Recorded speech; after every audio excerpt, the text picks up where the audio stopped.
Hello everyone, and welcome to This Nintendo Life, episode 133, correct? Am I right? Did I get that wrong? That's right, okay, good. Just checking myself. The last episode of the year. Don't want to be a James Jones here and just fuck up at the start, you know, just gotta make sure I'm rolling on through. He makes too much of that, it's not that hard. No, it's not. You just gotta go and check what was the last episode, and then add one to it. It's a challenge for sure, but challenges like that, it's what we like to overcome here at This Nintendo Life. We're all about it. So yeah, we're here. It's the last episode of the year. A lot of fun things planned. A lot of good things we're going to be talking about. I'm joined by Bally. How are you doing, Bally? I'm very good, MBZ. How are you feeling? Well, we've got Game of the Year in the next segment. Yeah, I know. It's anticipation is coming. Secret, we've already recorded it, but that's the magic of podcast editing. You will never know, except for the fact that I just told you. But that's how that goes. So anyway, we're going to be doing a lot of discussing video games this episode. So strap the hell in, because you're going to want to put this headphones on your head for a while, because it's not going to stop. So do that. That'll be fun. And yeah, what are we going to be talking about today, Bally? Do you want to lay it all out? Yeah, first segment, we're going to be talking about a lot of games that we have been playing in the run-up to Game of the Year. We were squeezing in a lot of things. And then the second extended segment is our Game of the Year, our top 5 Nintendo games, or I should say games that came out on Nintendo platforms of 2018. That is a combined list. Mm-hmm. So we have to fight with each other to decide what gets in and what gets out. And yeah, it's a fun time. It's always good to go through that process. Lets us discuss the things that we loved, some things that we maybe had a bit of disagreement about and stuff like that. So we will get to that, but we're going to kick things off with the video games we've been playing. Bally, where you been? Where you come from? Where'd you go? Where'd you come from? Cotton Eye Joe? What have you been playing? I finished up Astrobot. I can't remember the second part of the name. Astrobot Explorer Rescue Mission. I can never remember. Yeah, I'm the one who doesn't own this game, but I know what it's called. And so I've already talked a bit about this game, both like 2 episodes ago, and also in our Game of the Year, non-Nintendo Game of the Year, I should say, which was in our Patreon exclusive episode. Yeah, I did talk about this game there, so you might have already heard a few things I'm going to say about this game. I love this game, MZ. It's a really great game. I know. I don't know. This is one of those things that I keep hearing people just rave on and on about Astrobot, and I think to myself, like, okay, I get what people are saying. People are like, this is a Nintendo-style platformer. It's like super creative and fun and amazing. And yet, I keep going back to all the footage I've seen of it, and I'm like, I can't see how that's the case. It really just looks like a run-of-the-mill collect coins, jump about thing, but of course, I'm not having the VR effect. I don't know what other creative stuff it does. So yeah. And I mentioned this in the Patreon show, but it's the fact that you're controlling 2 separate units. You're controlling what is like I described as a Lackey 2 camera. But it's basically the view you're looking from, because you're obviously in VR and you're essentially looking at Astrobot, but you're the entity of the camera, the entity of Lackey 2, I guess, in the game. You can see their shadow. They interact with some enemies, like headering a football back at some enemies to defeat them and dodging out of the way of other things. And can you take damage by being hit by stuff yourself then? Do you act as it just kind of blurs the screen for a little while. It's not permanent damage. Right. And then Astrobot himself is one-hit kill, basically. But there's so many checkpoints throughout the levels. It's very generous in that sense. So dying is of almost zero consequence, which is very nice. And it's the fact that you're interacting in that world, but also it is called Rescue Mission. So I haven't mentioned this before, but in the same way that 3D World has green stars, this game has 8 Astrobot clones per level that you are looking for.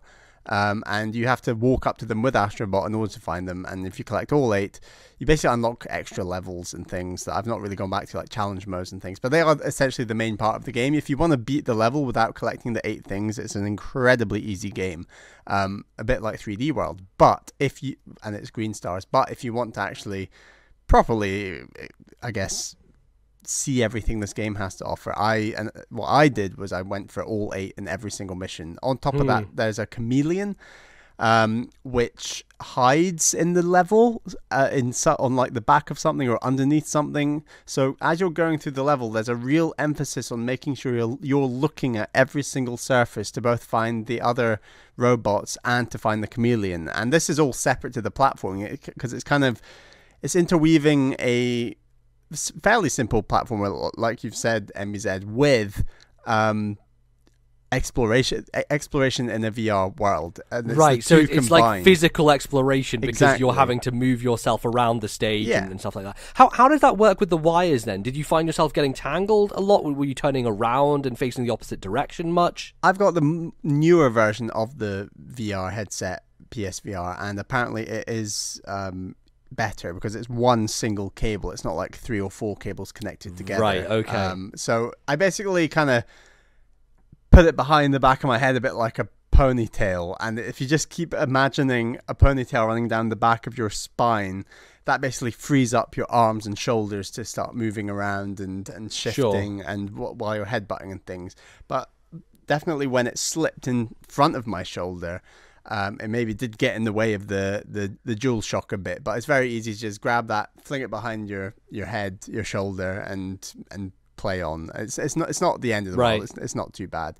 And yeah, it's just finding these 8 robots and moving around looking for where you're meant to be, where they are, because often they might be up in the sky or way down below, and you're peering around a corner that you can't actually see if you're just looking at Astrobot. You actually have to get up and sometimes move around a bit, and it feels really immersive in a very obvious VR way. But it's the way that these two things link together, because then you're having to control Astrobot to go discover that thing that you've just discovered by peering over a cliff edge or something, or looking down, and there's like you can just see a tiny little secret at the bottom of like a crevasse that you're sending Astrobot down to, and he bounces back up. And it's stuff like that I think is unique about this game, that sense of exploration in a VR world combined with, like you said, what is fairly basic platforming, but just done in a really impressive way.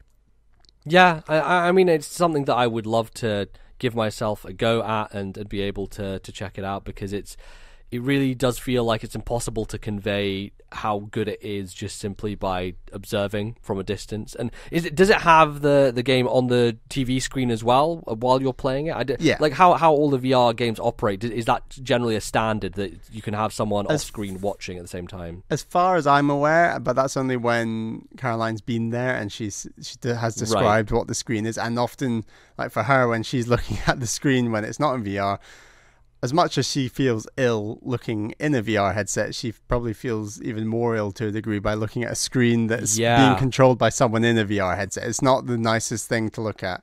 Right. And I think that's actually something that trips me up too. Like when I was talking about when I watched the video of The Witness, and it's because someone else is controlling that character also.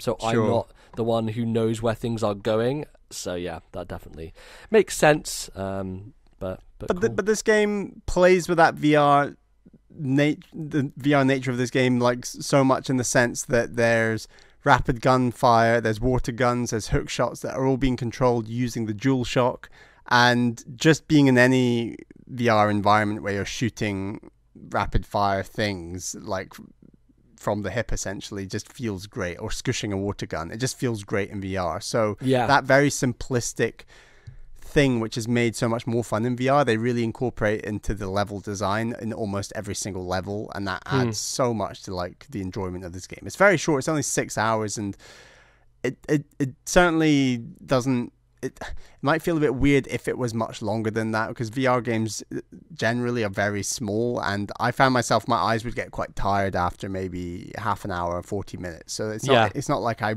would have even been able to play 3 worlds back to back. I really had to sort of play one world at a time, and that's just the nature of VR. I wouldn't come down hard on this game personally for it. It's just, it does make your eyes feel tired. Our meager human bodies have to adapt to the ways of VR, and I'm sure that if you showed VR to someone who had never looked at a screen before, they'd find it even more tiring. But for people like us who are looking at screens for large portions of the day, even for me, it does make my eyes feel quite tired after a while. But I mean, it is strapped right to your face, so it kind of makes sense. But the level of innovation, the way it all comes together between the VR, the platforming, the exploration, the incredible boss fights, which I do think are the best part of the game, and I've said this before, it is now one of my favorite 3D platformers. I would put it right up there with Odyssey and Mario Galaxy 2. Although, of course, it's nothing like the scope of those games. But sure, for what this game is trying to do, it absolutely nails it. And I know that PSVR isn't the optimum VR experience in terms of resolution and frame rate. Well, frame rate, I guess it is, but resolution, I would still say that this is probably one of the best VR experiences out there. Not that I've had experienced many, but I'm just going by Metacritic just thinks this is the VR experience, the best one. So it's cool. I want to enjoy more VR experiences at the start of 2019. I want to get Beat Saber. I want to finish up Eagle Flight, Super Hot VR. There's lots of stuff shorter experiences I want to definitely dive into. But this is going to take a lot of beating. And Bally, Nintendo, they're dragging their heels on this VR stuff. Reggie doesn't think it's a big deal. He's just, chilling out, doesn't want to I think it was really 2018 that PSVR to some extent came into its own, where it had games like Astrobot. It had the big price cut down to 180, and I can't imagine that Sony are making much money off it at that price. For the technology, it seems like a crazy bargain. Yeah, there was Moss as well early in the year. We've got Beat Saber, absolutely things like that. And I think there was also just like a back catalogue the last couple of years of releases that there were, obviously like in each given time there wasn't loads of amazing things, but over the last couple of years it's built up to the point where the library is robust enough for people to jump in and have a good amount to choose from now, really. Yeah. So, and we'll see what the future of VR is. I think that the PSVR has another good 1 or 2 years, maybe. It'd be interesting to see where Sony go with the PS5 and VR, if that's anything they try, or whether VR more generally is going to come back with a huge wave 2 at some point. That'll be exciting. But for now, Astrobot is probably the best experience in that medium, and I cannot highly recommend it enough. Even if it does cost £180 to play with the extra headset, it's so worth it. Fantastic. Okay, well, we've both also been playing some Smash Brothers. Had a bit of an online session the other day. How are you feeling about Smash at the moment, Bal? Are you feeling like you're getting more into it? And just yesterday, I actually played some guys or girls online Who myself. knows? And in sort of one-on-one two-stock matches, and it's okay. So tell me what your setup has been, because I think a lot of people have been annoyed at the fact that if you set up your rules, then it will not necessarily get you into a match with those rules. Especially before they patched it, it was so that I was like, I want to do this, and it would put me into a 4-player items match. I'm like, no, I get they wanted you to get into a game fast because of that, but it just was not good. And since then, it has actually been perfectly fine. I've set my rules as 3-stock, maximum time, battlefield / final destination, and no items. And I have generally been getting that. There's been some variation where I found this is a 2-stock match instead of a 3-stock match. Sometimes it's 5 minutes instead of 10 minutes. It varies, but overall it seems like they've gotten that stuff together a lot better. So I just sort of went on look for an arena, and then it said, what kind of arena do you want? And so I said 1-on-1 stock match. I think those are my only, no items, those are my only 3 things, and then it just gave me a list of arenas to join. So I tried that as well. With arenas, the thing is that if there's more people in them, you kind of have to wait and you have to spectate, I guess, between rounds, because I got into one where there was 2 people having a fight and there was kind of a queue system. So I was sitting there on the outside of the ring, and then I was next up, and whoever won the last fight would fight me. Right. So I had to wait until it finished, then jump in. Then I lost, and I just got kicked out again. And honestly, it felt, unless you're doing that with a group of friends and people that's not, I don't think, the optimal way to play that. It's not incredible, but I actually found it okay when it was a 2-stock match, so that I think helps massively with the time it takes, because I was with a group of 4 people, and I actually really did enjoy kind of, I won, yes, I'm staying on, and then I got beat, I'm sitting out, and then while I sit out, I would just I'm just listening to podcasts, and I change my character, change the music in the waiting area, and then you can actually spectate as well. So I was enjoying watching what this one guy just kept selecting the random option on characters, and he kept on winning no matter what, even with random characters. He was just insane. And all of us were lining up. One guy was constantly King Day. I was mixing it up between, I don't know, Inkling, Mario, Samus, and more, and struggling massively. And then I just kind of went in with DK, just like, because DK is so hit or miss. And then I just had one match where he was essentially a hit. And matches where I'm playing as DK and it all just goes right are just, they're so quick because just DK does such crazy amounts of damage. So I had a really if you get those time. like massive smashes off with DK, people are fucked. Yeah. Like they're just gone. I had a really good time actually, and it was smooth enough. There were a couple of hitches here and there, but I thought, like, especially when it was 3 people and there was only ever one person sitting out, and with the option to spectate, I thought it's pretty good. And what's frustrating is if you say you don't want to spectate and you're changing your character, that's it. You're out of spectating for that entire match. You have to wait till the next match to spectate. You can't just drop in and out of spectating, which is really weird. Like, I wish it's the most Nintendo thing possible. The way they've designed those arenas is so fucking convoluted. Like, when we tried to do it for the first time, it took us literally 20 minutes to get to a game. And you have such a split second of time to opt out of the spectating in order to change your character. Otherwise, you're locked in again as your same character. And that's not great. But I still had a good time because, I mean, it was Smash and it's online and it's one-on-ones. And I actually won a few matches. I've obviously lost more than I won, but it was just cool that, you know, even the ones I'd lost, I was like, they're not actually this insane level that I'll never get to one day. They're kind of just a bit better than me, which I really enjoy fighting. And I think that most people online are probably about that level. So yeah, I agree. I think I have found that generally the matchmaking in terms of how good they are versus how good I am has been pretty on the nail. I think that global Smash Power stuff works pretty well. It's a little bit up and down because, so for example, I was playing a lot with Richter when I started playing online, and I was losing quite a bit because I'm getting used to playing him and stuff like that. And all of a sudden my Richter is down at like 90,000 in terms of his Smash Power. Meanwhile, I win one match with Lucina and I'm at 1.2 million. So it feels like this gulf between the numbers. And if you play, so like at the moment, my average is 1.2 million just across everyone right now. And so if I just choose a random character, say I play as, I know, Game & Watch, and I lose, Game & Watch might go down to 500,000. So you get cut a huge amount, and then it just gets cut down more and more. And I don't know, you know, ability-wise and stuff like that, whether that matches up with other people and like how hard it is to climb back up to fight people who are at a higher level. And often because because there's a baseline number for every character, you could play a character you're awful with and be matched up against someone who is insanely good, and so it takes you a while to find someone who is as good as you are with that particular character. So it's a little bit kind of bouncing between different characters and figuring things out. But the thing that has really been enjoyable about it is getting to focus on doing that 1v1 that I want to, and just learning all the different stuff that the new characters have to offer, fighting against some really good people who have played as like King K. Rool and have just wrecked me and taught me about like the ways that you can play King K. Rool to make him really fucking good. It's been a great time so far, and I think that yes, the first couple of days were rough in terms of the online, but I haven't really had that many issues, and especially when we played for 2 hours the other day, wasn't too much of trouble at all. Like, I don't remember there being matches that were bad in any way.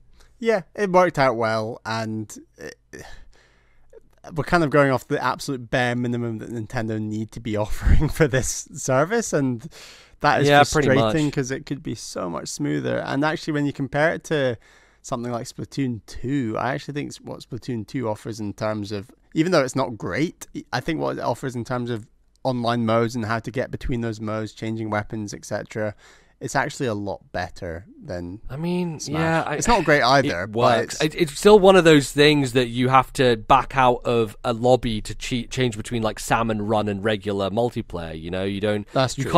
You can't party up and just go from thing to thing, which is the thing that the Xbox fucking 360 figured out 2 goddamn decades ago. Well, less than that, but you know what I mean. Like a decade ago, over a decade ago. Yeah. It's very frustrating, but I don't know, it's stupid because we're paying for it, right? I wouldn't be as annoyed with it as I am if I wasn't paying for it, but I'm fucking giving them money for an experience which is just as the same as the Wii U, honestly. Like, there's minor differences. I'll say the matchmaking is definitely better, but it's just not where it needs to be. And kind of the idea of for glory and for fun, I thought was a kind of a nice idea because it's very simple. It's like it was, but I actually way prefer this because For Glory really made it so that you were up against people who were stupidly good. They were just insane. Yeah. They would wreck your shit. There wasn't good matchmaking system. Whereas now, at least, you can set what your rules are, and because the global smash power is applied to all these different characters, it will try and get you with someone who is in your range, which helps, and it makes it so that you have enjoyable matches that you feel you can actually participate in and do well in, as opposed to just getting crushed constantly, which is how I felt a lot of the time playing Wii U Online, which is why I never really got into it. I only ever played against you on Smash 4 because everyone else was wrecking my shit, whereas with this, I really feel like I want to keep playing, and I've really enjoyed playing online so far. There's a lot of players out there who, like I said, just feel a little bit better than me, and that is fantastic. That's what I want. I don't want to just completely wreck everyone, and likewise, I want to be able to get a hit in, and that's what it feels like I can. And when I play well, I feel like I'm being rewarded for that, and that's really satisfying in a fighting game. Yeah. Have you been going into more World of Light? How much more of that have you played? I'm still kind of just trying to unlock everyone, to be honest. I'm still trucking along, and I've not played any more World of Light, really.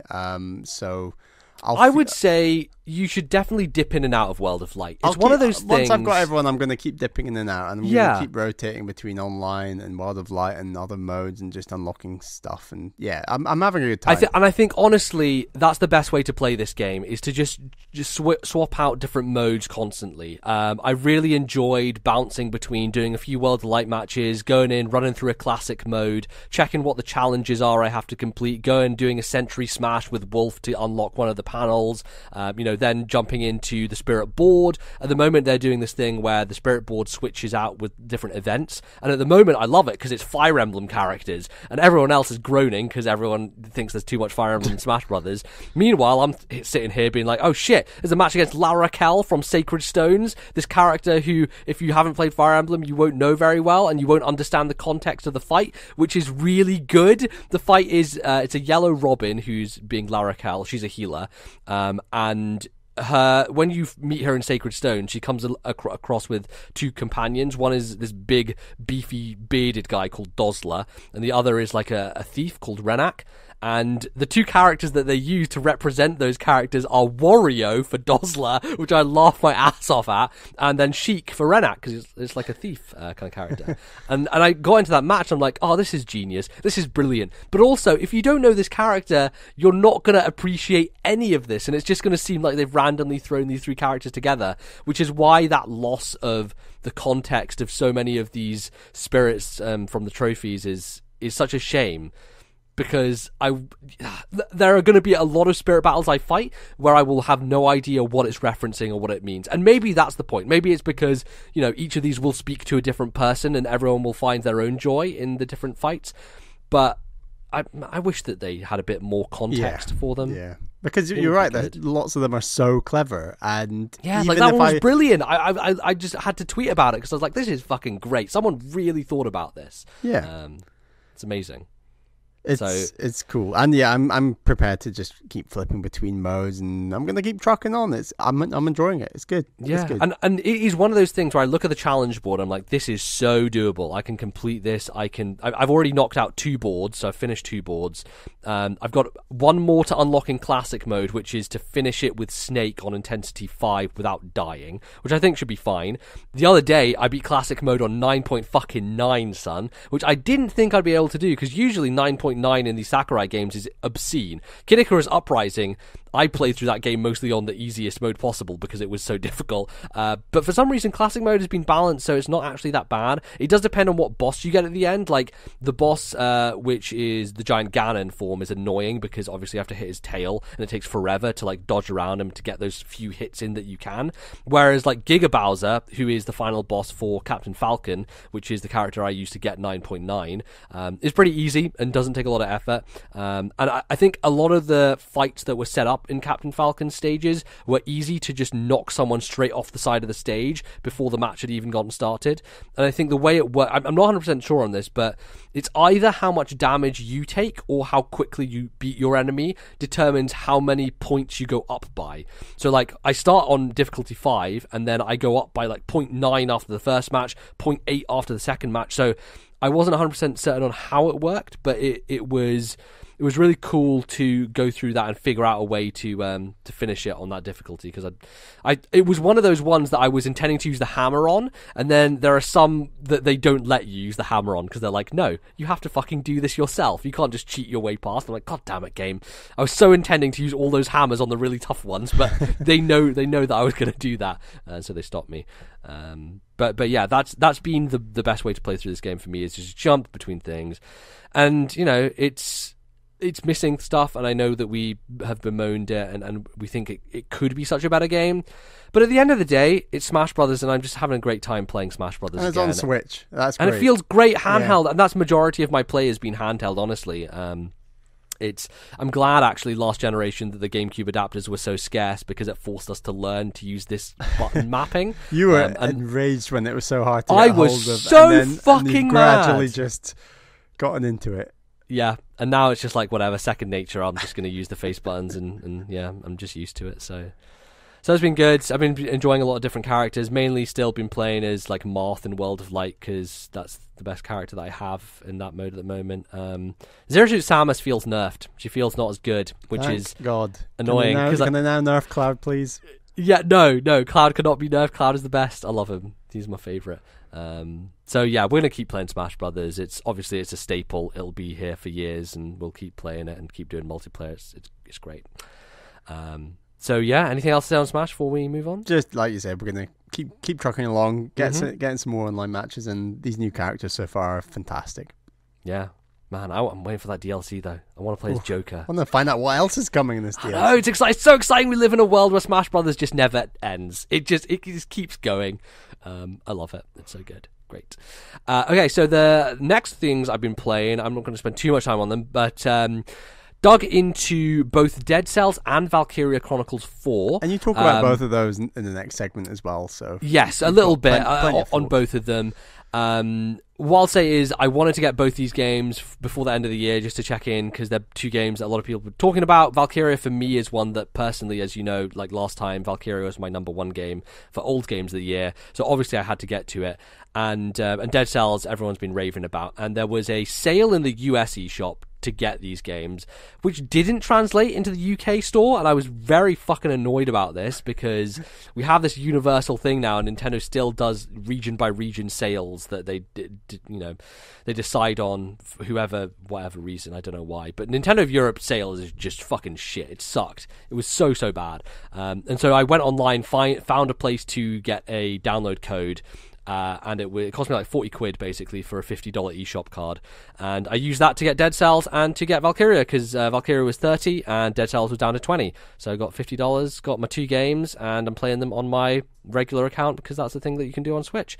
So I'll start with Dead Cells. Dead Cells it's a roguelike game where you die a lot, and you are this weird dude who, I feel like it's basically these cells that have attached to this dead body, and it's the thing that's like controlling it. The art style actually reminds me of Severed.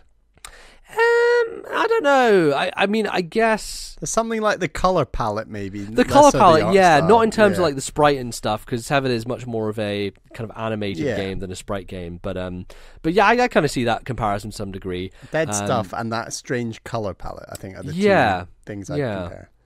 And the idea is that you basically go on these runs through this area where you're killing a bunch of enemies, and you're equipped with two weapons at the start. You can have like a bow and a sword, or like a shield and a sword, and then along the way you collect weapons, and you find some new ones that you can use. There are traps and different aspects, and a lot of this game is about collecting different blueprints for weapons that you'll then eventually spend your cells on. So you kill enemies, get cells, and then you use those cells during your run to contribute towards your wider progression. So that's where the rogueliteness comes in, is you do have a progression where it's like, okay, to get a health flask so you can heal yourself while you're on a run, put 100 cells into this thing. So you have to dump 100 cells in. And you get cells relatively frequently, I would say. It depends on how you're exploring the areas, right? Because the first area, once you've done it a bunch of times, you kind of want to run through it. But also, it's a good place for you to get cells early on because you're not going to die. And you can explore it without kind of fear of that happening. So there's kind of these two situations. There's the situation where you want to run through to get to a certain gate because there are gates that are time locked. So if you get there within 2 minutes, it will be something that's open to you and you can get a bunch of bonuses for it.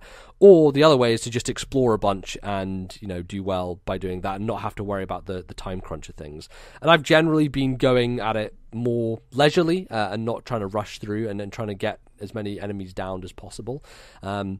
And it's enjoyable. I think the thing about it, for me, that holds it back a little bit is the idea that once you die, you do have to start over, and it does take a while to ramp back up in order to get to the further areas and to get to, like, the first boss, and to have a good set of items that you want to be using. One of the good ones early on that I've crutched on is basically an ice burst that freezes enemies in place. So a lot of enemies that are difficult to deal with in the first couple of areas, you just freeze them and then you mash away at them and they're dealt with. And I think it's harder when you don't have that because you can get into situations where you're crunched in a corner and there's loads of enemies taking you down and you want to get out of the way and trying to roll, but it's not working and all of a sudden you're just suddenly dead.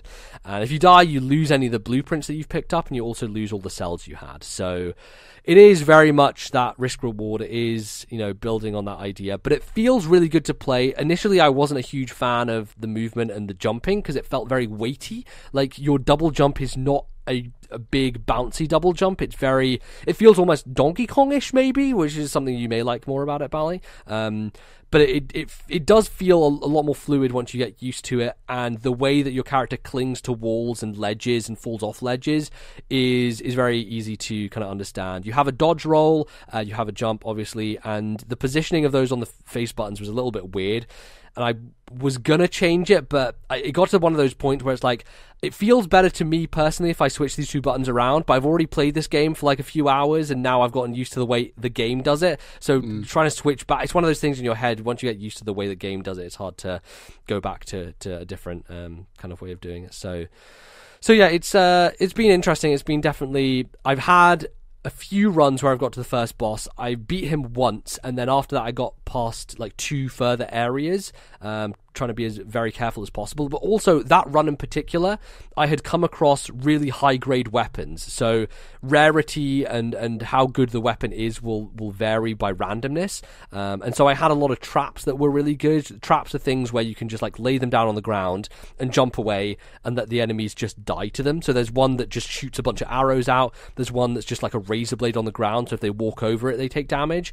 And basically the way to victory in this game is to be very patient, to step back and to just throw down traps and let them do all the work, which I'm not sure I'm a huge fan of. I know there's obviously other ways to get through the game, but it feels like, for me personally, if I was to beat this, I would maybe have to cheese it by using traps, because I'm not good enough at the combat and the rolling and the enemy attack pattern recognition because I know that the game is going to get very, very hard by the end. It may be one of those things that it just takes me 100 hours to do, which I know I was checking Guillaume from Nintendo World Report and seeing his stats, and he has played Dead Cells for over 100 hours. And I was like, boy, and it took him that long to finish it as well. So I'm like, I don't know if I have the stomach to go that long, because it has already kind of worn on me so far. It still feels great, and I'm enjoying just going through, but the moments where you're like, oh god, I just fucked up and I died, and you're like, oh, I've just wasted 25 minutes and now I have to start again. It is one of those things that I find more difficult to deal with. But, you know, it's still great. I think a lot of people have praised it rightly so, because it has some smart things about it, and you always feel like you are progressing, because you're constantly getting blueprints, you're constantly spending those cells on unlocking them. And the weird thing about it is, unlocking weapons doesn't necessarily make them available to you from the start. So when you start, you get to choose between like a sword or a shield. One of the unlocks you get is like random bow or random shield. So because when you first start out, you'll always get the same standard bow and standard shield. But if you invest into this upgrade, it basically makes it so that any shield or any bow that you have unlocked through blueprints will randomly be available at the start. So now, because I've invested all the way into my bows, I get a random bow style weapon at the start of a run, so I could start out with something really good as opposed to having to wait to come across them. And the way it works is that once you've unlocked that blueprint, it will randomly show up in your game, and it won't show up until you've unlocked it. So you start out with a very small selection of weapons and traps that you have available to you, and the more you go through, the more you unlock. A lot of people have recommended to not unlock certain ones because they're bad, and you don't want to throw the bad ones into your mix because then you could have the chance to get a bad thing that you don't want. So I've been avoiding a couple of things that people have said are not particularly great things to do. So, but yeah, it's cool. I'd recommend people check it out. But again, it's maybe not, for me, it doesn't stand out as much as I think a lot of people have enjoyed it. And then we have Valkyria Chronicles 4, which is in every sense of the word Valkyria Chronicles. It really is just the first game again with a new cast of characters. They're even all from the same goddamn place, the fake Poland, which is called Galia. And this is a different squad. This squad is far more focused on taking down the front, the kind of Russian front, as it were, and pushing back into enemy territory, and really focusing on more the offensive strategy, whereas the first game you were a far more scrappy band of kind of soldiers who were trying to just defend your home country from being invaded. So it feels, from a narrative perspective, a little bit different, but it feels very much ramped up in a lot of ways. It feels far more punishing and difficult. The maps tend to not only have multiple parts to them in the chapters, so you have like 3 maps in one chapter, as opposed to usually in the original game there's like 1 map per chapter. Sometimes the maps will halfway through have a different objective applied to them that you can't see coming, and will at some point screw you over because you'll be put in a position where you're like, oh yeah, I finished it, and you're like, oh no, now I'm in a bad place because I only have 1 soldier here and they've sent a tank my way, and oh god, I'm going to die. So in that sense, it definitely pulls a fast one on you a lot of the time, and I haven't enjoyed that. I found that to be quite a frustrating thing, honestly, and especially because, you know, a lot of the way you play this game is using saves to put yourself in good positions, and then if something fucks up, you can just reload the save and do it again. If you're building towards one particular strategy and all your saves have been based around going towards that, it's not going to help you when suddenly the tank shows up and you're like, oh, I have to start again and rethink this entire map because it's just kind of shat this on me out of nowhere. And overall, it has just felt a bit more laborious. Like after each map, I do feel a bit more exhausted by it. It feels like I'm not as engaged, and I've had it sitting there for a while on this one map that I haven't started yet, but I've looked up like what I need to do, and I'm like, oh, this is like a 2-part map, and I have to get to this place, and I have to do this thing. And the weird thing is, when I'm playing it, I fucking love it. It's just, I think when I get down to wanting to play it, I know it's a time investment. I know that I'm going to lose 2 hours to probably this one map where I'm going to die a bunch, have to learn a bunch of things to do, and eventually get through it. And I'll probably end up with an A rank, because honestly, I've been getting A ranks on a lot of these maps, but it does take a lot of time to reach that point that you're confident in your strategy and you're able to go through with it. So unfortunately, I don't think it has been as impactful, and it's not going to be as impactful as the first game was, but I think also the first game was a lot better in terms of its design and characters especially, and I think just the story and the characters has been something that I'm far more prone to mashing my way through and not listening to the voice acting, whereas the first one, yeah, it was generic, but it felt a bit more endearing in that sense. So I still really like it. Like the core Valkyria Chronicles gameplay is amazing, and it really is something that I thoroughly enjoy, but it's not quite hitting the spot in the same way. So yeah, I'll finish it, I'll get through it, but it may take me a while because it's one of those things that's just like, you know, it's a bit intimidating, I will say. Maybe the way you sometimes feel about Fire Emblem maps, you're like, I'm done with one of those. I find games like that very intimidating. I'm the same with something like Valkyria, something like Codename Steam. I find them very draining on myself. Yeah, I don't know, it's weird though, because with Codename Steam and with the original Valkyria Chronicles, I was really pushed through with them. I really wanted to push through and play them and see the next thing and do the next map. And I mean, and I'm like that with like Advance Wars, but I just don't feel it in the same way otherwise. Yeah, so yeah, I think it runs well on Switch. It's 30 FPS as opposed to 60, and it's definitely a bit blurrier, less doesn't look as good, but again, like this game in terms of a leap and a jump from the first one feels like a sidestep as opposed to that, because it's the same war it's taking place in, just a different front. The characters don't feel developed in the same way. It feels like they took the bones of the last one, stripped off the skin, and just put a new skin on, and it's like, okay, here's the new game.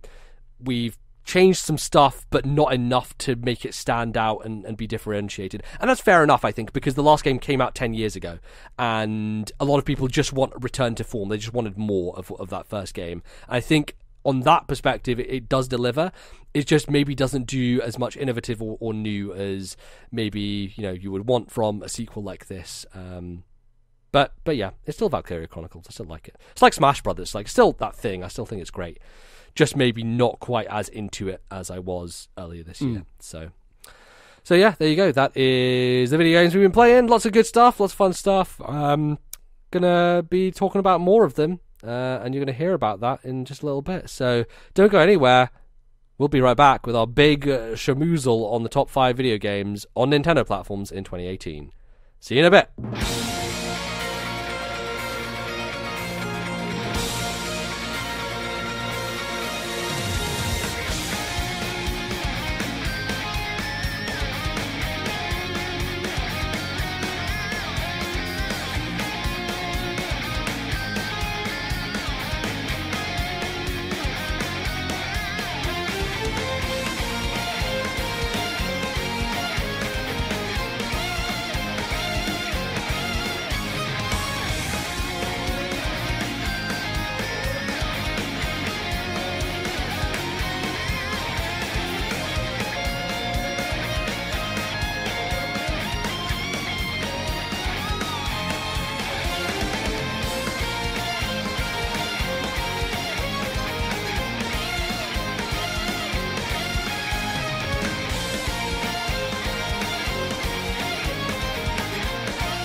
Alright folks, welcome back to the final part of This Nintendo Life for the year. This is going to be our last segment where, of course, we discuss and debate the best Nintendo games that came out and try to come to somewhat of a conclusion about what the top 5 will be. And that's an ordered list from 5 to 1, and we have a selection of games that we will cut and be going through and arguing and debating and saying which is better than the other and all that fun stuff. So that's going to be the main part of this half of the show. The other part is going to be talking through some more of your emails that you sent us through for some of your picks for games of the year. So we have a few here and we're going to go through them. So Bally, do you want to take this first one from Chris? So our first email from Chris, some of his favourite games of the year, Oxenfree. This game is special in a way that I never would have expected. The way it builds atmosphere, suspense and tension is unlike anything in recent memory. When the game started and I realised it had voice acting, I initially wondered if I could turn it off. I thought it would be a poor attempt by the devs to use it as a selling point for their game. Or, oh, how wrong I was. I found myself very quickly caring a bit about these characters, and it gave me vibes of a teen thriller movie with just the right amount of cliche. The slightly spooky nature of the story really grabbed me, even as someone who isn't into scary stuff, just like you, MBZ. Highly recommended title. Just like Bally as well, we're both massive wusses. I've really enjoyed that game, and yes, it is quite scary, but it's just the right amount, I think. Yeah. Super hot. Everything MZ said in his summation of the game applies for me too. I felt like I was playing a game of chess, but with guns. I've never experienced anything quite like that in a game before, helping freshen up a genre that has otherwise become very stale. Yeah, we talked about Super Hot. I'm going to get on that VR next year. Yeah. I'm excited for that. Celeste. Of course this one is here. I played it in baby mode because I simply didn't have the time to bang my head against the wall trying to get through it in the normal way. However, the music was very fitting and really added to the atmosphere of the game. The graphical style was perfect for me and the story was way more heartfelt than it ever had any reason to be. I was quite simply floored by this game. Those are my picks, although my time for games has been significantly reduced recently, so I didn't play much else. Always enjoying sharing my experiences with you guys though. Special mention, I beat Crash Bandicoot 1 as part of the Insane trilogy this year. Fuck that game. Oh boy, yeah. I kind of worry about going back to Spyro and Crash because I'm hearing much better things about Spyro versus Crash in terms of how well they've aged, how it's right. And for me polished. personally, I was always a Spyro person over a Crash person, so I would lean towards that. But actually, I think I'm probably going to pick up that trilogy. It's like $21.99 on Amazon right now, so I think I might just get it over Christmas as a present to myself, so I can play that a little bit. But it'll be fun. We also have a Game of the Year pick from Flapjackal, who says, Game of the Year for me has to be Monster Hunter World. I've been a big fan of the franchise since Monster Hunter Tri on the Wii. I just love going into an environment and finding some giant dino dragon monster to pick a fight with. This game doesn't disappoint, and the quality of life mechanics they added compared to previous games made it a smooth transition to new players and a pleasant break from min-maxing for veterans like myself. Even after beating the solo story, I still have plenty of content to play, and whenever a new update happens, I get a chance to get my friends together and battle whatever monster Capcom throws at us. If you have never tried playing a Monster Hunter game and have even a slight interest in the franchise, this is the place to start, and if you get it on PS4, feel free to call me anytime. Well, yeah, that's one of those games that is, everyone's been talking about that I've been interested in getting to. But yeah, maybe. Yeah, we missed it this year, but I've heard amazing things. I think every Monster Hunter game that's now coming out, people are saying, this is the one that non-Monster Hunter players should start with. Right, that keeps happening. True, it's becoming more and more playable, I guess, to the Monster Hunter noobs. So yeah, exactly. This one could be the one. We've considered doing like one of the 3DS ones as a backlog club or something at some point, which may be an interesting thing to do, even though it'll probably be much harder to get into. Yeah, I mean, World will come down in price next year. Maybe it might even come to Switch, right? Maybe, yeah, it could I do. don't know. Who knows? We'll see. So our next one is from Timeless Gaming UK, who says, WarioWare Gold 3DS, absolutely bonkers in the best way possible, with great production value and tons of content. This was so much better than I was expecting from a 2018 3DS game. Awesome, silly, fun. Yoku's Island Express on Switch, a wonderfully charming indie game that seamlessly meshes pinball, platforming, and Metroidvania gameplay and presents it with a gorgeous art style and a super chilled soundtrack. At 16 quid, it's pricey for what it is, though, as I managed to 100% it in around 10 hours. Great fun while it lasts, though. Great. Two games we both missed this year, but yeah. Definitely kind of interested in both. Maybe more so Yoku's Island Express. I feel like a lot of the things within WarioWare Gold I've seen before, but yeah, that take on a Metroidvania is kind of crazy. Yeah, I like it. I like we get ideas like that people haven't done before, and just blending genres together. I've always been a big pinball fan in terms of like classic like Pokemon pinball on GBA, on Game Boy, and then I played a lot of Metro Prime pinball on DS, but I haven't really played a pinball game since then. I did get Zen Pinball on 3DS as like a free download, which is okay and interesting, but yeah, it's just one of those things that mixes two things that I've enjoyed in the past, so definitely interested in checking it out at some point. Then we have finally Tim, who gives us a bit of a top 5. Number 5, Dragalia Lost. Not gonna lie, this is just here to have a 5th game that came out this year. I played this game for about 2 weeks before deleting it. I did find the story and world fairly compelling, but I just don't like mobile games, and this is a very mobile-y game. Number 4, Stardew Valley multiplayer. Bit of cheating here since it's not a full game release, but the multiplayer update got my wife and I back into one of our favourite games big time. Playing cooperatively on our shared farm is a great experience after the single player got a bit dull after a few years. Number 3, Into the Breach. Still making up my mind about this one since I haven't put too much time into it yet, but man has it been brutal in punishing my mistakes in the few runs I've made so far. Looking forward to playing it more over Christmas. Number 2, FIFA 19. It was the year I finally got fully into international soccer, football, and so it was the perfect time to buy my own FIFA for the first time. I've sunk a lot of hours into career mode since September, and it's overall been a great time. The problem with games that iterate every year aren't apparent if you don't buy them every year. Very true. And then number 1, Hollow Knight. I truly, truly love this game. It is now one of my favourites of all time. Perfect blend of exploration, progression, and combat with a subtle and engaging story. So yeah, thanks Tim for that list. Definitely Stardew Valley multiplayer is one of those things. It just came out. Right, on Switch. I've said, like, Caroline's about to start Stardew Valley, and I'm like maybe going to try and persuade her to start like our own multiplayer farm in conjunction with that, because that is going to be a lot of fun. Yeah, absolutely. That sounds like a great thing. I just wish I had more time. I know, yeah, there's too many things to play, and they're all really good. But yeah, thanks everyone for sending in those. We, it was fun to see some of the different picks that people have and different things that people have been playing out in this year that we haven't necessarily gotten to yet, and gives us some things that we will get to in the future, of course. But we are now going to get to the meat here, the meat and potatoes of the podcast, which is breaking down and discussing the video games on Nintendo platforms that we played this year, and we're going to rank them.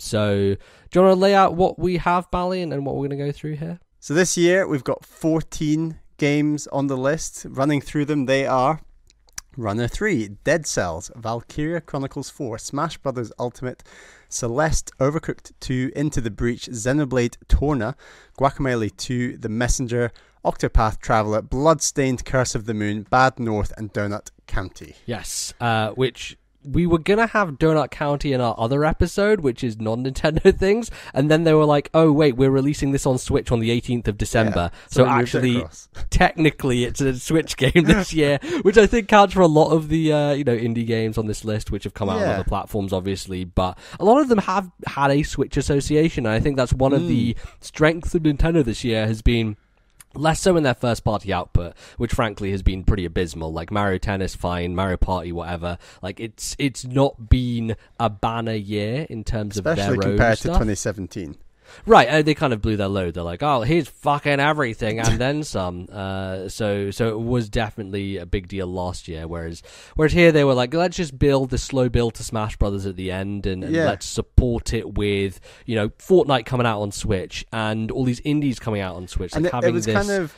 You'd normally, like back in the Wii U days or even the start of the Switch, you'd wait like a year or 2 years or like a good long time before anything came to the Nintendo system. Now, like, it's pretty guaranteed that, games like The Messenger, Messenger came out first on Switch, I think, but Guacamelee 2, Into the Breach, Bad North was day one as well, I think, but Donut County, like, it's just either it's coming out on the same day on Switch, or it's coming out first on Switch, or at most you're waiting like maybe just a few months, and like that is such a change.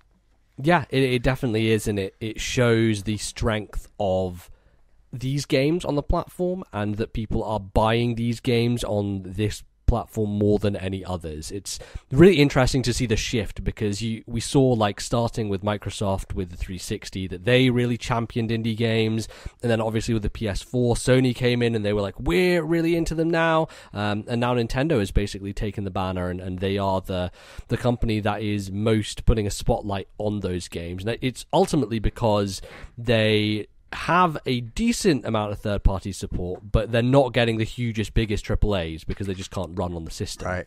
So it's padding out their lineup, and people spend money on their Switches. People buy games on their Switches, which is why things are doing so well, and why a lot of these games are perfectly fitted to the device, and handheld play in particular. So yeah, it's done pretty good. So where do we want to start on this list? What should we do first? Should we cut stuff? Should we add stuff? Yeah, how do you feel?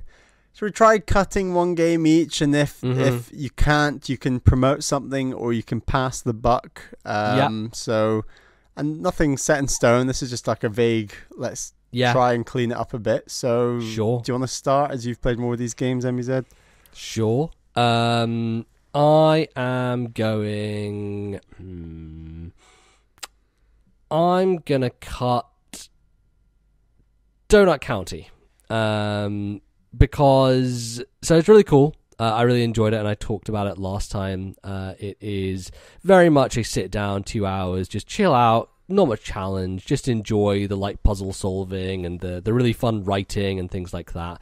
I think that it is a cool concept. As a video game, it's not super engaging, but I think that's not really its point. Its point is to just be something that is nice to look at, has a really chill soundtrack, and is just a bit of a fun time to mess around with. But there are a lot of games on here that I feel quite strongly about, and I don't necessarily feel very strongly about Donut County. I also don't know how it runs on Switch. I played the PC version, so I'm not sure if that version is great or if it holds up. I'm sure it's fine. I'm sure it does a good job. But yeah, I think people should check it out. I think it's really neat, and definitely if you wanted just a quick evening of some enjoyable, like very pastely visuals with a cool central mechanic that almost anyone can play, and is very, very simplified control wise, I definitely check it out. I think it's really cool, but I don't think it'll make the top 5. So I'm just gonna.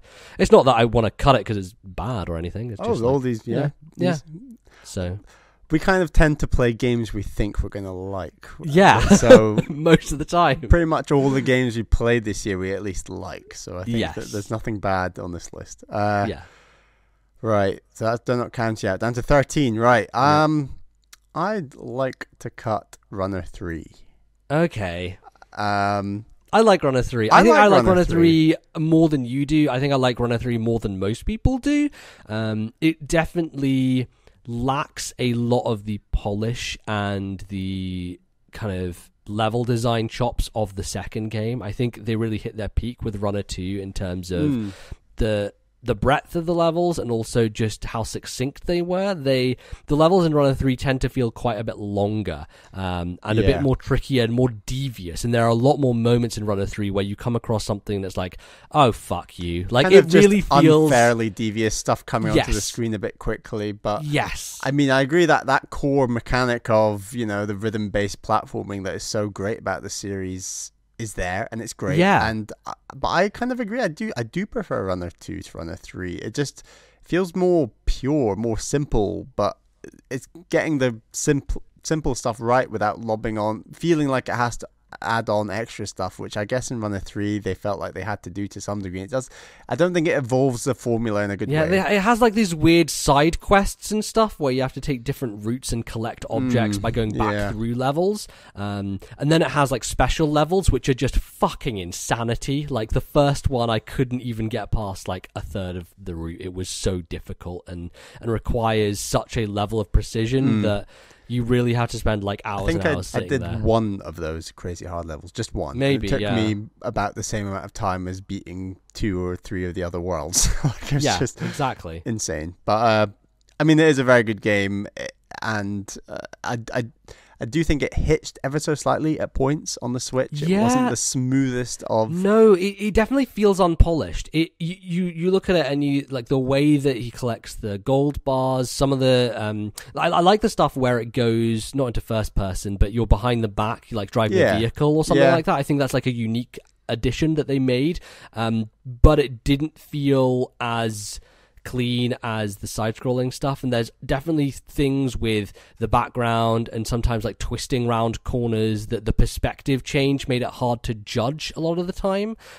So there were a lot of hang-ups that I had with it, despite the fact that I actually enjoyed it for being hard, because I like that series when it presents difficulty and it gives you things that are difficult to overcome and obstacles that are, you have to remember and learn them. The pattern recognition with Runner I actually do enjoy, but I think the levels just a tad too long for that stuff, and you get punished too much for it, so you get sent back too far, it feels, in order to retry sections that you feel you should have a bit more of a checkpoint beforehand. I think if they were to make these levels longer, which they did, they needed to add extra checkpoints to them, which they didn't. They just had that one checkpoint in the middle, which for the design that they went with just wasn't enough.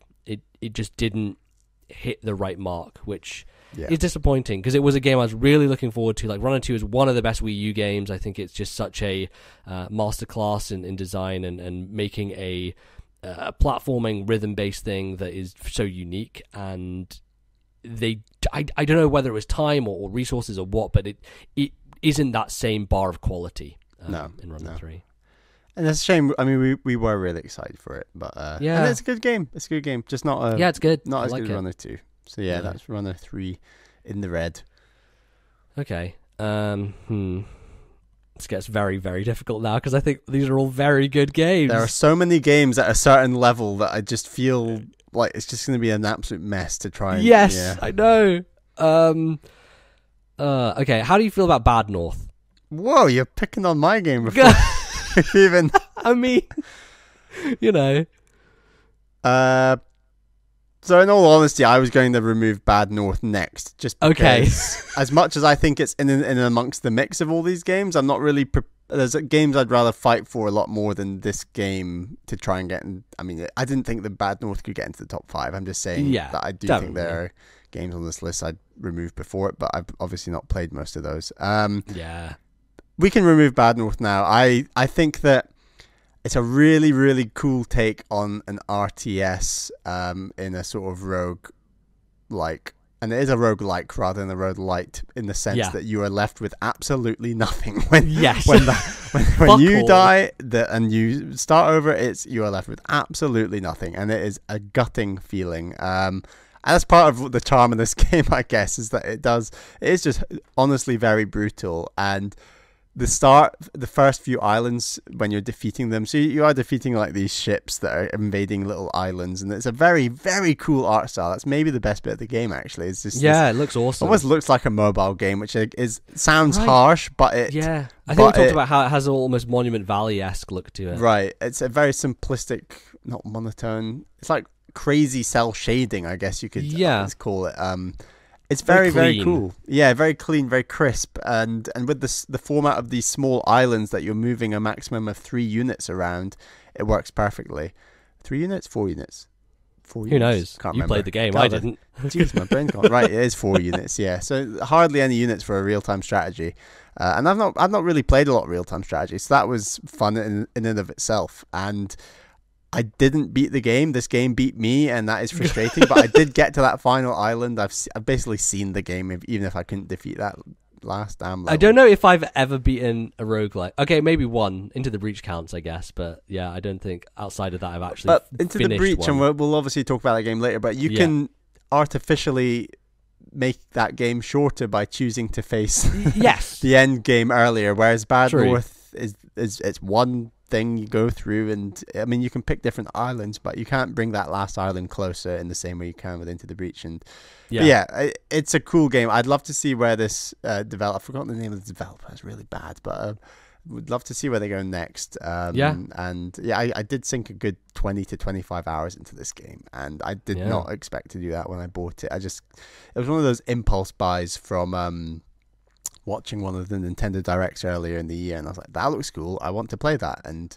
I love it when games like that you just don't know about come along and you think, didn't know about that game this year, but now we're talking about it in a Game of the Year discussion. That's cool. I love that. And there's a lot of that on this list, actually. So yeah, Bad North doesn't quite make it, but a good game. Really loved it. Yeah, cool. I guess it's back to me. Well, you're picking on my babies. I've got to pick on no pick on yours. It's tough, man. There's all these games I think are very good, and I think that it's interesting because like last year it was really tough because there's a lot of big games that were very good. And I think this year it's a lot more about those smaller games, but they're still very high quality, and I think all of them are great. So I've not played this game, but I think I've got the most legitimate grounds to remove it. Okay. Obviously with your agreement, and and I just don't think it quite stands up to some of the other games on this list, and that's Guacamelee 2. I'm surprised that you did go for that because, I kind of have the same feeling, which is really bad. And I guess I agree. You mentioned this on our non-Nintendo Games of the Year podcast, and I think I agree with you where I react far better to new ideas. And even if an idea is really, really, really good, if it's repeated, it just doesn't have that same oomph. And especially when you're trying to weigh up games versus other games in the Game of the Year list, it always feels like I would always favor the original ideas over the sequels, and that's just, maybe that's unfair, and I'm completely prepared to say that is unfair, but I think there's other games on this list that are just doing more, and I think I've not played Guacamelee 2. I absolutely loved the first game, and I'd like to play Guacamelee 2, but I just think there are newer ideas doing cool things that I'd rather see in the top 5. It's kind of where there's definitely exceptions to that. Like, and I have certain series where just giving me more of it is great, and that's what I want, and just the minor improvements are good enough for me. Yeah. But I do agree generally that something that makes a Game of the Year for me is something that I've not seen before, something that is different and stands out and just has an impact on me. And it's such a bummer because Guacamelee 2 is a really fucking good game. Like, it's so good. It's excellently designed. It really builds on a lot of the ideas from the original. I know a lot of people are bummed out by the idea that there's a lot of fight rooms, but I think the combat is so fun and good in Guacamelee generally that I enjoy those challenges, and it's like, okay, it gives you certain enemies that you have to deal with together. And I think just the ideas of the different powers, having like the down slam which is green and like the side slam which is blue, and having the different colored shields, and then shifting between the realm of the living and the realm of the dead, so some enemies are shadow in one and some are alive in the other. It's really this balancing act with the combat that you have to do, and is super engaging and fun. And they add the chicken with some more abilities. They make it so you can actually fight with the chicken now. The chicken has its own shield breaking abilities too, so there are a lot of like boss fights where you're switching between Juan and the chicken and trying to balance things out.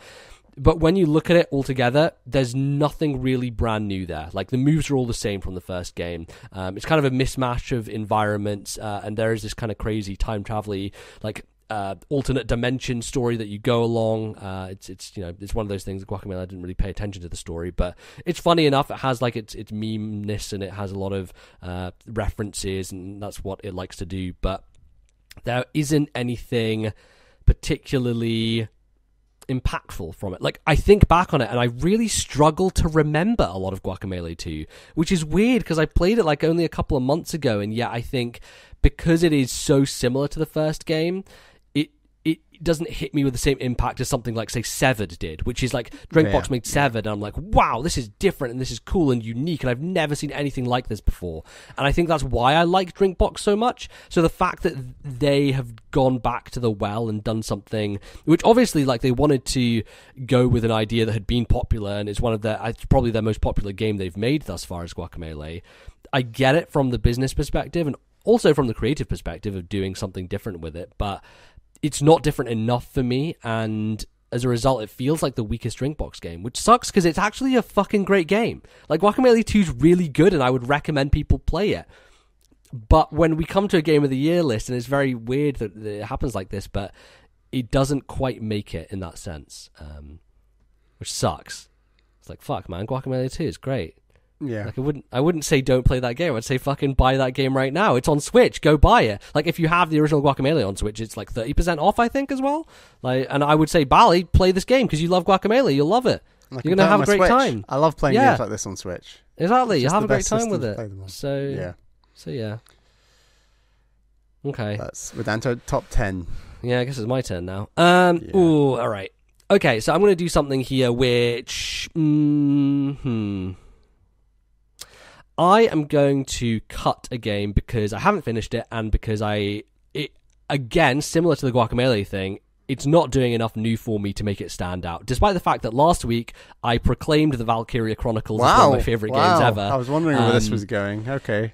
I'm going to cut Valkyria Chronicles 4, and I think it's a combination of things. It's partially, obviously I've not finished the game yet, so I can't speak to its totality.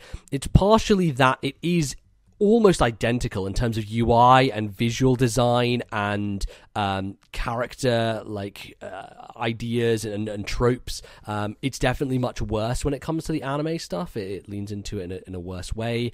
It just generally is the same building blocks and foundation, and it doesn't offer a huge amount different. The things that it does add, things like a new class with the Grenadier, is at times very frustrating when the enemy uses them. It also leans into an aspect of the game design that makes it feel so much more frustrating and unfair than the first game did. A lot of the maps have sometimes elements that you don't know about for a good while, and then they just throw them on you, and you're like, oh fuck, how do I deal with this? And they talked a little bit about this on RFN last week, but I tend to agree, is the idea that you spend so much time in a map and like setting everything up, and it takes a lot of effort, and then you get to that point and you're like, oh, I thought I was okay here, and now no, I'm fucked, I need to start over again. And generally it's good with that stuff because you have a save system that you can abuse the hell out of, and I don't know how people would get through this game without abusing it, because my god, there are so many elements, like random choice things where sometimes a move will hit, sometimes it won't, just because of an accuracy thing, that you can just reset and be like, no, fuck you, I want to hit that thing, so I'm going to do that. does feel a bit more challenging in a way that isn't as enjoyable to figure out and feels a lot more, I don't know, just punishing generally. So I've enjoyed it a lot and I continue to play it, but it's one of those things that after I finished a map, I kind of feel exhausted and don't want to do another one. You know, it's kind of how I feel after a lot of Fire Emblem maps. Yeah, but like this feels like that on another level. It really takes it out of me. It just kind of kicks me, and I'm like, oh god, I need a break. I can't. Because it's so intense. Like, every turn is just, there are so many things going on, and you have to worry about, like, okay, am I going to survive this? But then it also has amazing moments where I'm just like, actually, fuck you, game. I'm going to do this bullshit thing that I clearly shouldn't be able to do and win in 2 turns. And that's what I did, like, recently. There was a map I did the other day where there was this tank that had to get to a certain point, and I just pushed my tank through all the enemy forces and got it to a place where no one would run after me, and all the units would run in the other direction to my base camp where all my other units were, and I just managed to basically bullshit my way to the end in 2 turns and basically killed no one, because the objective was just to get the tank there, and I did it without really engaging with the map, and that's great. I like that the game allows you to break it and almost cheat in a sense, even though it's within the bounds of the systems. But Valkyria Chronicles 4 really feels like a bit too indulgent, maybe. You know, it feels like the maps are a bit too heavy with enemy units and sometimes compared a bit overwhelming. Yeah, definitely. Because I think 1 is really well balanced. There are definitely difficulty spikes, but it felt that every map was unique and felt fair and felt you could overcome it in a way that wasn't almost a slog. And sometimes Valkyria 4 feels like a bit of a slog, which is a shame. That said, I think it's great. It's still Valkyria Chronicles, so you know, that's the caveat I keep having. These are all good games, so yes, it's a very good game. And I definitely want to play 1 maybe next year. You should. Oh, it's so good. And it's on Switch for like 11 quid or something, 12 quid, which is great. Man. Okay, this is getting real messy. So I'm going to avoid the mess and say I think we should put Celeste in the top 5. Okay, well, okay, sure, yeah. That's one way round it, to be a cheater and not to have the hard choice of cutting. Yeah, I mean, obviously it's in the top 5. You can use the same strategy if you want. Okay, sure. I think, but we might have to discuss it. See, if you disagreed with me on Celeste, we would have discussed it, but you didn't. So then we, so it's fine. I think Into the Breach should be in the top 5.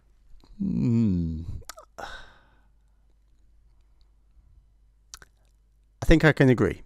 Okay. I think I can agree. All right. And I guess because it's in the top 5, we'll definitely talk about it more later. Yes. Okay. Cool. And right. Now we should cut, okay? Because we got to cut. So this is now making it easier because we are getting this list smaller. We've got so in the top group we've got Celeste and Into the Breach. They are supposedly potentially in the top 5 for now. Still in the mix, we've got Dead Cells, Smash Bros. Ultimate, Overcooked 2, Xenoblade Torna, The Messenger, Octopath Traveler, Bloodstained, Curse of the Moon. Yeah. So only 3 games from here can move on up. Oh, fuck. God damn it. That's hard. Okay, I'm going to cut one, and I'm going... Actually, it's your turn. Yeah, I was going to say... Sorry. You can take a turn if you want. No, you go. I think in line with the Guacamelee 2 argument, in line with the Valkyria Chronicles 4 argument, I think that Overcooked 2 is an incredible game, but it doesn't do enough to step up from the first game. Yeah, there have been a lot of those games this year where it's like it's a sequel and it's basically the first game and it adds a bunch of cool stuff. Right. But it's probably like better in a lot of senses, it is, definitely. And it's got online. Doesn't... Yeah, and it doesn't have that impact, though, of the first one, and that's the important thing, that's the big thing. I mean, and I probably prefer, like, Overcooked 1 more than I do Guacamelee 1. Like, I do think Overcooked is that good. I absolutely love it. No, absolutely. Jeez. I really, really love Overcooked. But it's that thing about when you're doing a sequel, it's got to step up in a big way. You know, we always talk about Galaxy 1 to Galaxy 2. That's the best example, I think, of, a sequel stepping it up. And yeah, definitely. So yeah, I guess Overcooked 2 just doesn't quite have the same impact, I feel, although it's a very, very good game. But it's also combined with the fact that there's other games I'd rather fight for as much as I really like this game. So yeah, I mean, I loved, what should I say? I should say I really loved the throwing mechanic. I thought that the idea of kitchens like in blimps that would fall into like a sushi kitchen and you're going from making burgers to sushi in the same level, stuff like that was really cool and I loved it. But yeah, me and Caroline were kind of playing this a bit more through the motions, like, whereas the first game it was like we were just addicted from the first mission right until the last, and that's including all the special edition content. So it just, by the end of Overcooked 2, I think we're like, wow, we've had a lot of Overcooked, and yeah, I don't know, it's very good. I like the improvements, but maybe with such a simplistic formula, it's very hard to improve on that. And maybe there are some games like an Overcooked where you just can't beat the impact of that first game, and then maybe Overcooked's that kind of game. So I guess it does get cut. Okay. Okay, I'm going to cut Bloodstained, Curse of the Moon. I think it is such a surprise. I think it is such a great thing that this Kickstarter that was backed ages ago, and I was like, yeah, I want Ritual of the Night, which is going to be the thing from Koji Igarashi that's the more Metroidvania style thing. And we just suddenly out of nowhere got this spin-off, which is basically a classic Castlevania game in every sense other than the name. It has all the 4 characters. I think that they all have unique enough weapons, like the Alucard style guy has like bats that he throws out as his weapon. He can also turn into a bat that helps you traverse earlier areas, and you can find secrets and things. Obviously, I'm going to fall towards the whip most of all, which is Miriam, who's the main character of the actual Bloodstained game. But it just looks so good. It really adheres to that old school Castlevania style, but has bosses that clearly couldn't be done back then that really ramp things up and look awesome. It has so many accessibility options. It has the easy mode, which makes it so that you don't take knockback damage, or you don't get knocked back. You still take damage, but you don't get that annoying thing where you fall in a pit because of a stupid enemy on the edge of a ledge that always happens in Castlevania games. It really has a defined and distinct level design that is so much more memorable than, say, like a game like Mighty Gunvolt, which I played last year, where that game was doing the Mega Man thing, but I can't remember a lot about it. Whereas there are so many levels and bosses in this game that stand out to me because they feel so much more authentic to the original, and I think that it's a game that is just very, very brief and easy to breeze through on easy, but if you want to play it on the classic difficulty with lives and everything, it gives you enough of that old school Castlevania feeling that it kind of works for both crowds. And there's even sections in the levels with the paths that you can go down that are a bit more difficult if you want to do that, and then you find that to be more of a challenge.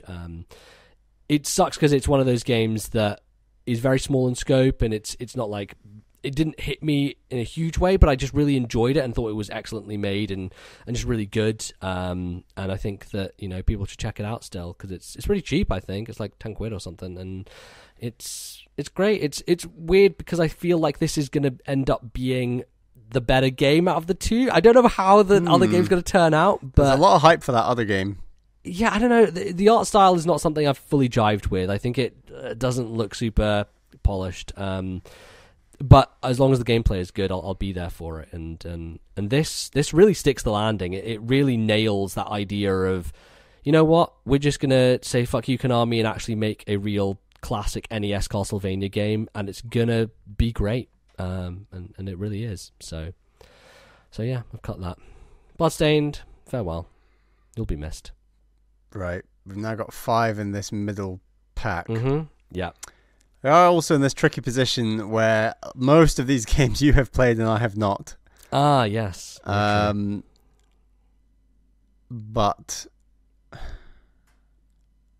I might call out some of your opinions right now. And just, okay. I'll put words in your mouth and you can correct me if I'm wrong. How about that? Yeah, go for it.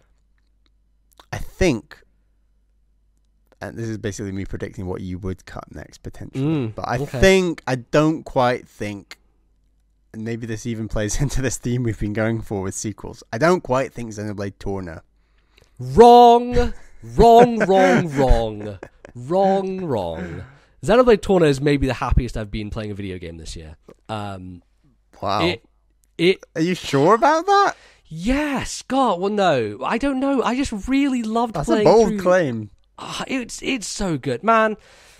Xenoblade 2, I really enjoyed. I thought was great. And I think, you know, the story is not amazing, and it has so many frustrating elements. And Torna is honestly like. Are you sure you want to get out the Xenoblade Torna speech now?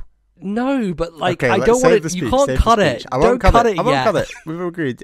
I hit nerve. Didn't mean to. It's really good. I like it. Didn't mean to. Right. Start again.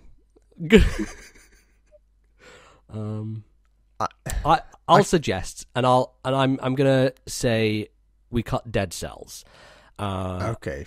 And the reason is because I just haven't played enough Dead Cells to really get a good idea. I think Dead Cells is really cool. It feels great. It definitely has that addictive quality of like one more run, just keep going through, because you do get a lot of progression when you go through, and you find like blueprints for different weapons that you can then forge, and a lot of it is the idea is when you kill enemies, they'll sometimes drop cells, and then you spend those cells on certain upgrades. Some of them are permanent, so like you can get health flasks that really like upgrade how much you can take damage and stuff like that. Some of them are just, you know, different weapons, but I think that so far I've not gotten far enough into it to really judge how much it either will be something I want to come back to or will be something that I fall off of, because it feels to me like there is one certain strategy that is the key to winning Dead Cells, and it's to use traps as opposed to attacking enemies, because there are two types of weapons that you have. One is like your melee up close, or you're kind of like using bow and arrows and stuff.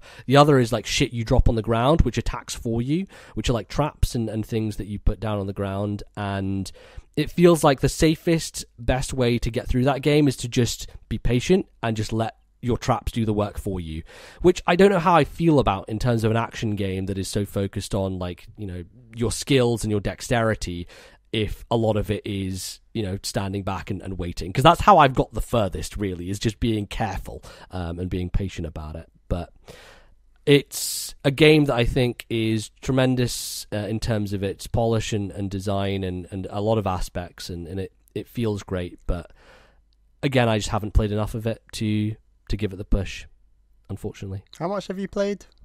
Maybe 5 hours or so. All right. So quite a few runs. I've beaten the first boss once, died to him a couple of times after that. And yeah, there are a lot of different routes and things and like permanent upgrades that you get along the way. Can I say something controversial? Sure. I don't know how much I really like the whole rogue-like / light formula. I mean, that's fine. I think it maybe works with a strategy game. Like, we'll talk about Into the Breach in a sec, and Bad North we've already talked about, but I can imagine myself not liking Dead Cells from what I've heard, basically. I mean, it definitely is very repetitive. Like, as soon as you die, you have to start at the first level again. And does it count as light or like? It's light because you get permanent upgrades. Like, you keep money and you use money on your runs. When you get blueprints, you basically have to dump your cells into the blueprints in order to get them. So yeah, there's a lot of that stuff. And I like that. Like, Rogue Legacy is my favorite roguelike probably of all of them, and that one is one where you're dumping stuff into your castle in order to get permanent upgrades and stuff. And Dead Cells does that, but I haven't got far enough into it to see the impact that has generally later on in the game and stuff like that. So okay. Yeah. We got this batch in the middle. Yes. 4 games: Smash Brothers Ultimate, Xenoblade Torna, The Messenger, Octopath Traveler. Yeah. I do think we should push Smash Brothers up into the top 5. Do we have to, though? I think we do, because Smash Brothers has this unique kicker of its pure joy of just online multiplayer. Not maybe take the word online out of that, but the pure joy of multiplayer. I mean, I don't know. We played a lot the other day and it was great. So that's what I mean. Like, it's got that. It's just great, and that formula has been strengthened by the new characters of what I've experienced of them so far. Like, I'm loving Inkling. I want Inkling to be one of my mains. Like, Inkling is so cool, and you can say that about a large number of the new characters. They're just so great. And yeah, K. Rool is amazing. I really like Richter and Simon. I think their moveset is so faithful. Like, they are so faithful and so lovingly, like, they've been treated with so much more respect than Konami will ever fucking give them again. You know? And we can get into how lacking this game is in so many ways, but as a bare minimum, I do think it needs to be up in that top 5 at this at this stage. Yeah, I mean, I agree with you. I think that like it's kind of hypocritical for us to say like, oh, Smash Brothers, and cutting all these other games that are more of the same. But like we said before, Smash Brothers is one of those unique ones where it's like I don't really care at Smash Brothers. I think if I was locked in a room playing Overcooked for 24 hours, the formula of playing with friends would wear thinner quicker than playing with friends at Smash Brothers. Like there are because there is just such a wide variety of ways that you can play, characters, stages, everything. There's like it's no wonder that, you know, Dan Riker did a marathon of playing Smash Brothers for 50 hours because, you know, you can do that, and it's still fun. It really is. And yeah, so Smash Brothers up there. So now we're down to 3 in this middle messiness. Okay, yeah. Xenoblade Torna the Messenger and Octopath Traveler. MBZ. Yep. I think we should cut Octopath Traveler. Do not do that. Just do not. Do not. Octopath Traveler's not a great game. It's Octopath a good game. Traveler has a couple of flaws that stem from the same core structure. Like I think that the pacing the pacing of this game is horrible in the sense that you feel like you're doing every damn thing 4 times. However, I still think that the art style combined with some of the stories, combined with the battle system, and combined with that incredible masterpiece of a soundtrack, I think it should be up in the top 5. I just think that yes, Octopath could be better, and I pray that it has a sequel that improves on the core structure of these.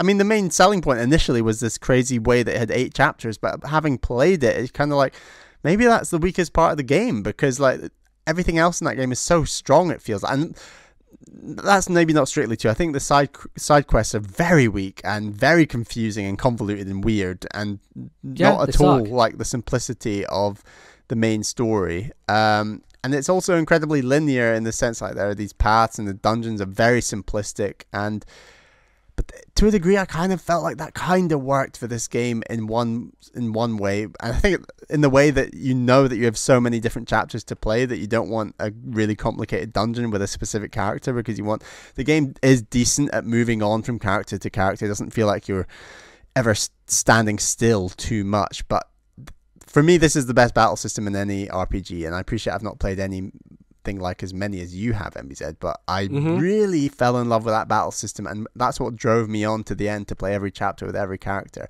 And I genuinely did enjoy it right up to the end. And the criticisms that others had of the structure, I felt less, but I completely accept that those are fair criticisms. It's so fucking grindy. Why would you make me level up 8 fucking characters independently? Why? Who thinks that's a good idea? Who thinks it's a good idea to level bracket one chapter after you finish chapter 1 to like 10 levels higher? Spend 8 hours grinding, my friend. Have fun with that to have a balanced 4-party roster that you can then roll in and fight a boss. It did prove that it's almost impossible to balance a game, both story and experience-wise, to balance a game perfectly with 8 characters. It's not, though. I think it's so easy. All you need to do is let me have experience points for everyone. Like Dragon Quest XI does that, and it's a traditional JRPG, but it has learned that that's the thing you do. Xenoblade does that. Of course it does, because Xenoblade is like one of the most modern JRPGs when it comes to convenience, and I think that it's such a shame that this game took that idea and wanted to adhere to it, because it just pads things out. It's one of the worst tropes of JRPGs, is just padding for the sake of it to make it long and epic, you know? And this game isn't about being epic, because quite frankly, none of the stories fit that description. It's not about world-ending catastrophes or conflicts. It's about personal stories. It's about these characters on their own journeys, doing their own things. It's about world-ending stuff through the back door, but it's not the main story. I agree with that. Yeah, no. And for most people, they'll never touch any of that stuff anyway. Yeah, so and from what I looked into it, of that post-game stuff or end-game, whatever way you look at it, is just crazy convoluted, and like you said with the leveling up system, it takes a damn long time to even get to like have your characters high enough level to even think about doing that end game stuff, which really, so I didn't do that post game stuff, but I did look it up, and it's cool, but it's too hard to get to, and that's the downside of it, because it is I do think this game could have been restructured where you had to play that end stuff if that end stuff was a lot easier, and then that's when the end credits rolled.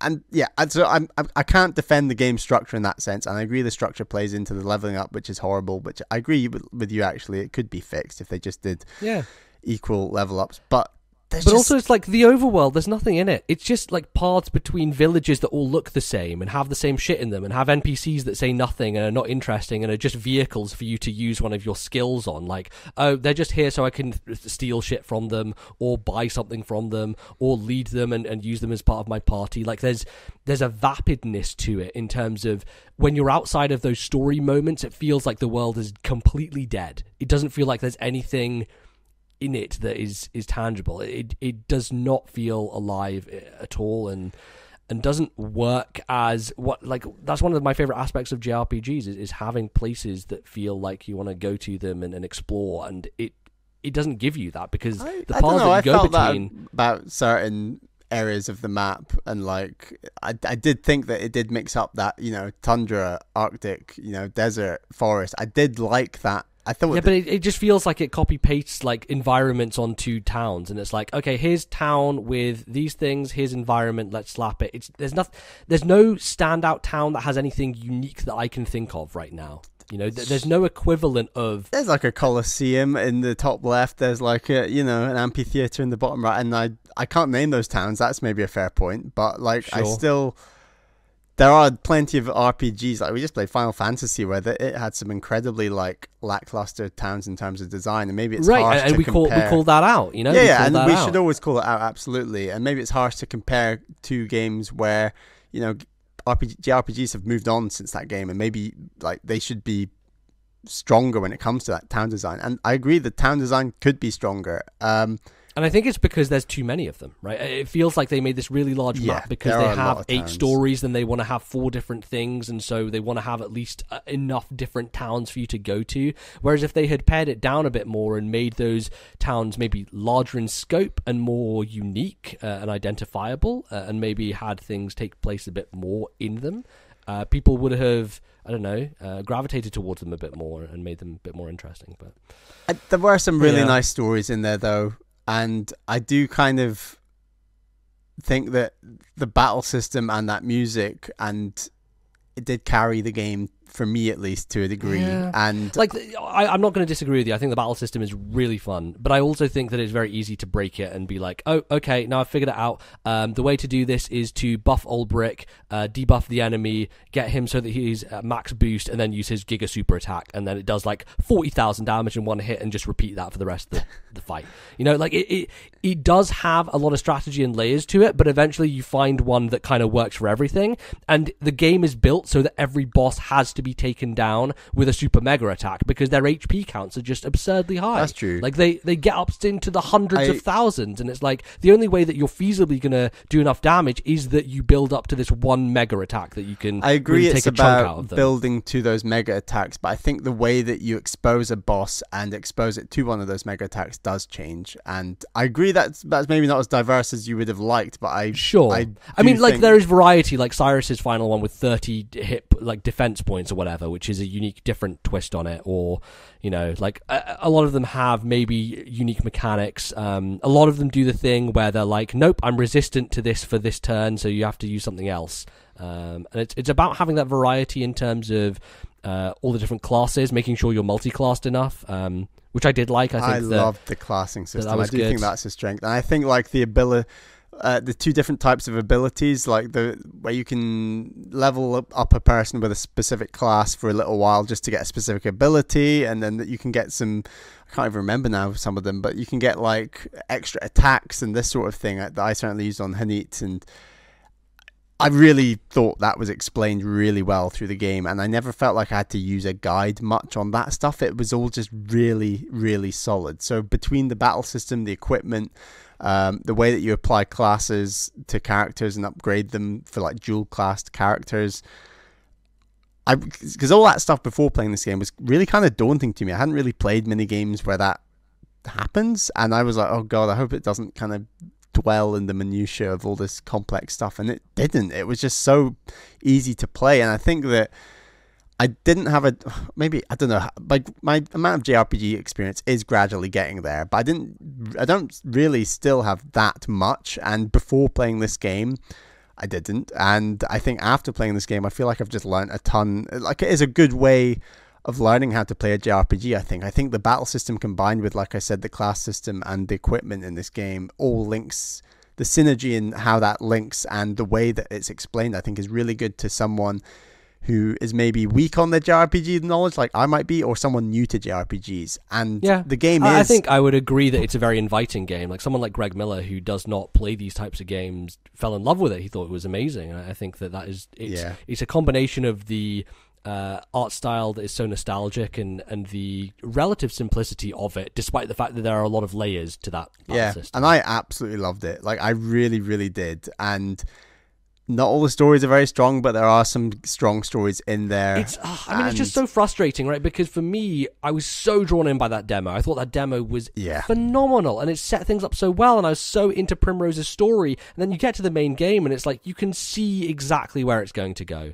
And yes, there's like minor twists here and there, but you see that there are 4 chapters, and so you know that this chapter is this chapter is this, and this chapter is this. Like, done. Therion, this chapter is this chapter is this, because you're going after certain things and it's all set up. I agree. Like, the emphasis there's not really any room for diversion or surprise within that structure because it is so rigid, clearly laid out. And we're just playing into the same theme that like the 8 character structure, the 4 chapters per character, essentially to some degree rips the soul out of a lot of where those stories could have gone. And I agree that Primrose is probably in the top half of stories for me. It's not one of the top stories, but it's a decent story. And like, just trying to think, Alphen's story was fantastic. It really, really unexpectedly, because the actual character Alphen I really didn't enjoy using. Like, it took me a lot of time to get used to how his apothecary stuff worked, but and I thought that was the weakest class overall. And it was, but then the story was really cool, and I know that the post game isn't really fair to compare because I didn't actually play it. I just sort of read into it and looked at it later. But that's fine. I did love the way that the stories linked up, and there is something that plays into every single chapter that links into that final big bad. And when you read into it like that, that is cool. And you can look at these stories individually and do that, and that is ultimately, I think, what this game is going for, that it doesn't quite nail. It's trying to say we can tell 8 different separate stories that unite into one mega story, into a more traditional big bad at the end of this game. And I don't think it sticks to the landing, but I do think it does well in actually linking all of those. And within those, of the 8 stories, I think there are about 2 or 3 really strong stories, which isn't really enough for an 8-story game, I give you that. But I did fall in love with this game just in that bit. And like I said, the music, the battle system, and the art style just kept me going. And maybe you shouldn't let a game crutch on those 3 things, because it ultimately is all about mechanics. But like I said, the battle mechanics were there, and if some of the stories are weak, you can kind of get by being a JRPG if you get at least most of those right most of the time, which I do think this game does.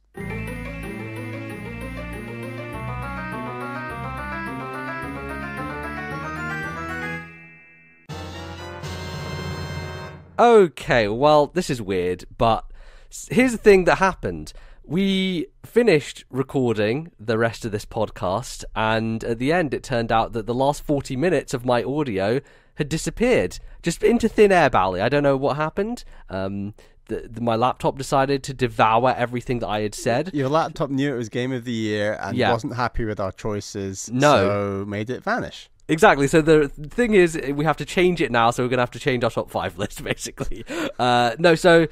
Obviously, now we can't go back and pretend that we're like fighting to get things into the top 5 because that'd be weird. Well, I mean, we could do that. That would be fun. But we're basically just going to chat a bit more about those games and talk about our top 5 in its totality because we already had that conversation. But you're never going to be able to hear it. I mean, I could upload the one-sided conversation of just Bally's audio. You just want to hear me with my little mini speeches on a few of these games, I guess.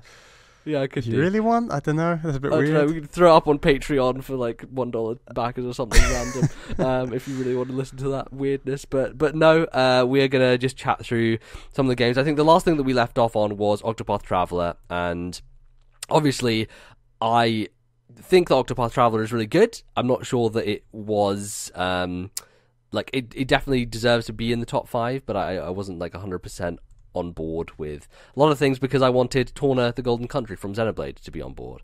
And I really love Torna. I think that, a lot of things that it does are not overly special or unique, but it just does them so well that it's a game that I just love to just fall into and relax into. And there was that. It's also because I had time off when I was playing it.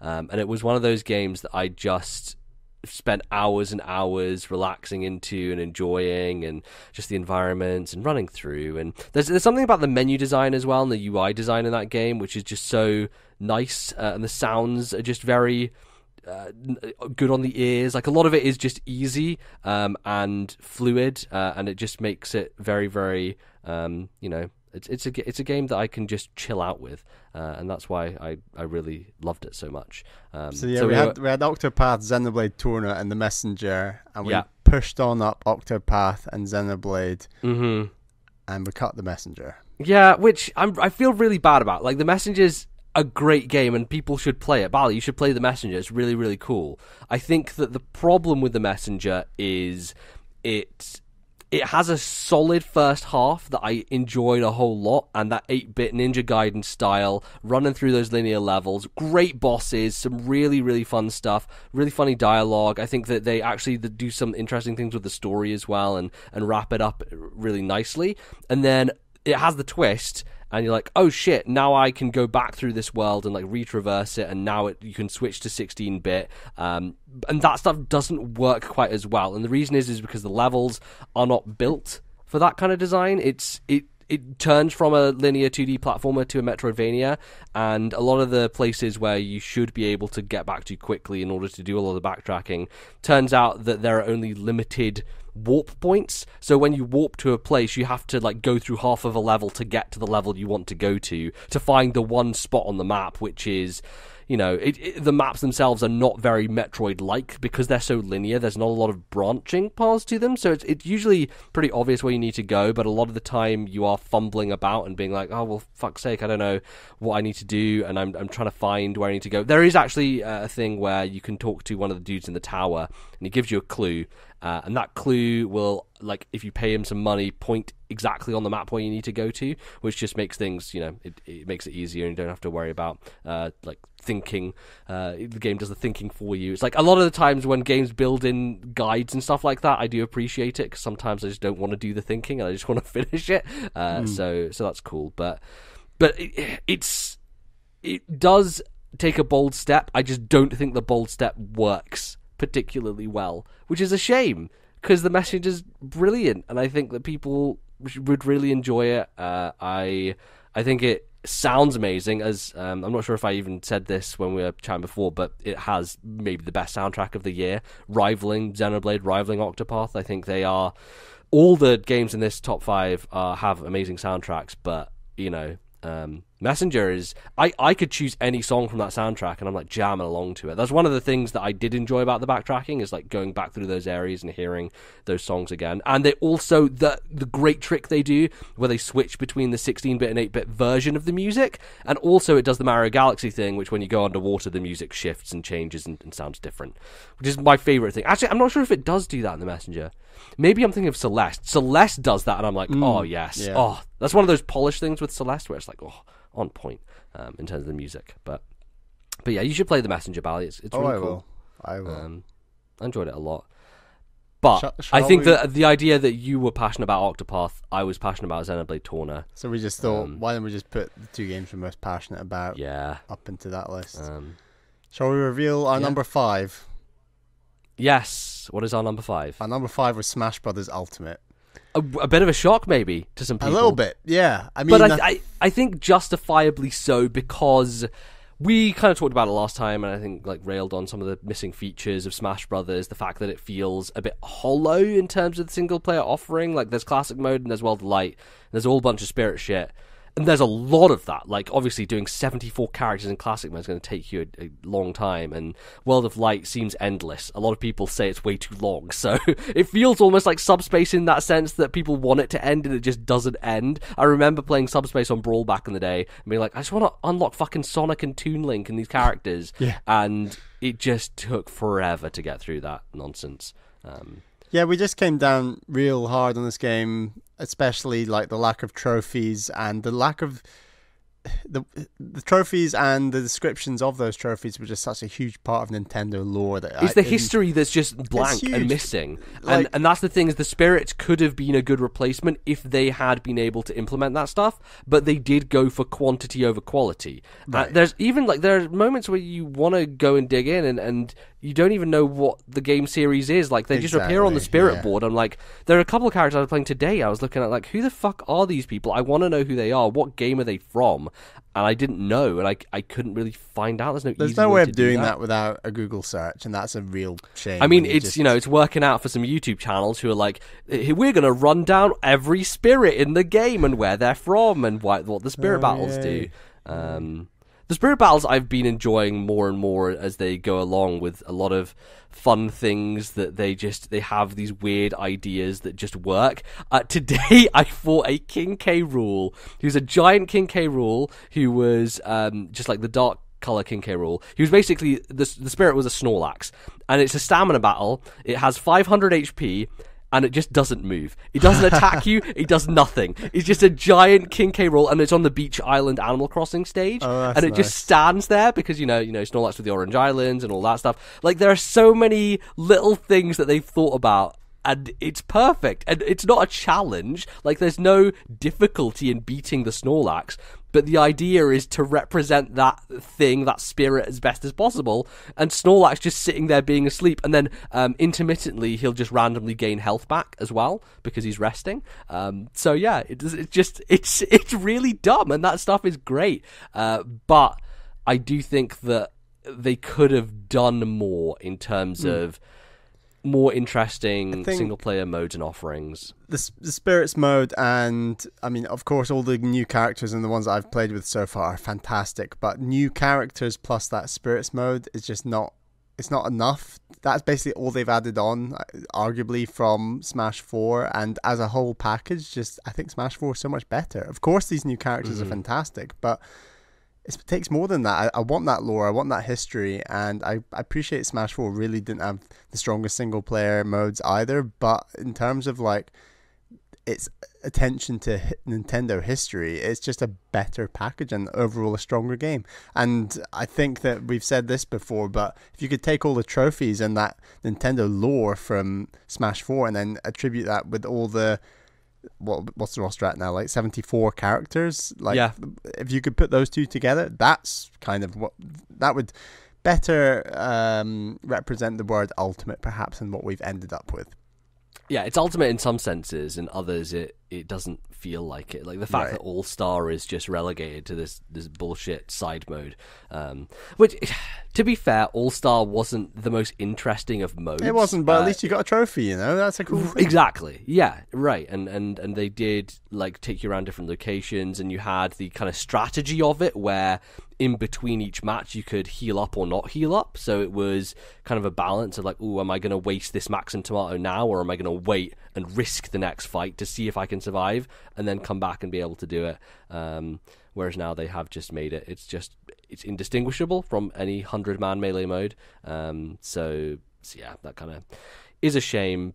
But at its core, it's still a great Smash Brothers game. I think for it to have gone higher on this list, it would have needed to do more and not be just another Smash Brothers, which it kind of is another Smash Brothers. Yeah. which is fine. And I'm going to be playing it for years, and I'm still playing it. World of Light is not something I'm going to mainline and like really focus on, but I dip in and out of it. I dip in and out constantly. I jump between different things. I'm playing a lot of online. I think the online matchmaking has improved since they patched it as well. And we've already had a blast online, and it's held up better the second time. It was good and smooth, and those new characters, just learning their movesets and stuff has been really, really great. Yeah, definitely. That's our number 5, Super Smash Bros. Ultimate. Next, I want to bring up a game because this is how we talked about it, but I want to hear your thoughts on Into the Breach, Bally, because I want to talk about it a little bit, because we were undecided on where this would go, and I want to hear your ideas, because you were less wanting it to be higher up the list than I was. Yeah, so I love Into the Breach in terms of like what it's doing new in terms of strategy, turn-based strategy, with the emphasis on pushing units and just having very few units combined with that. I think that it works really well, and the idea that you're defending these buildings as well as your units, I love all that, and I love the fact that the missions are very fast. Where it falls flat for me is the feeling of emptiness, where you maybe make one mistake and an entire 3-hour campaign is just out the window.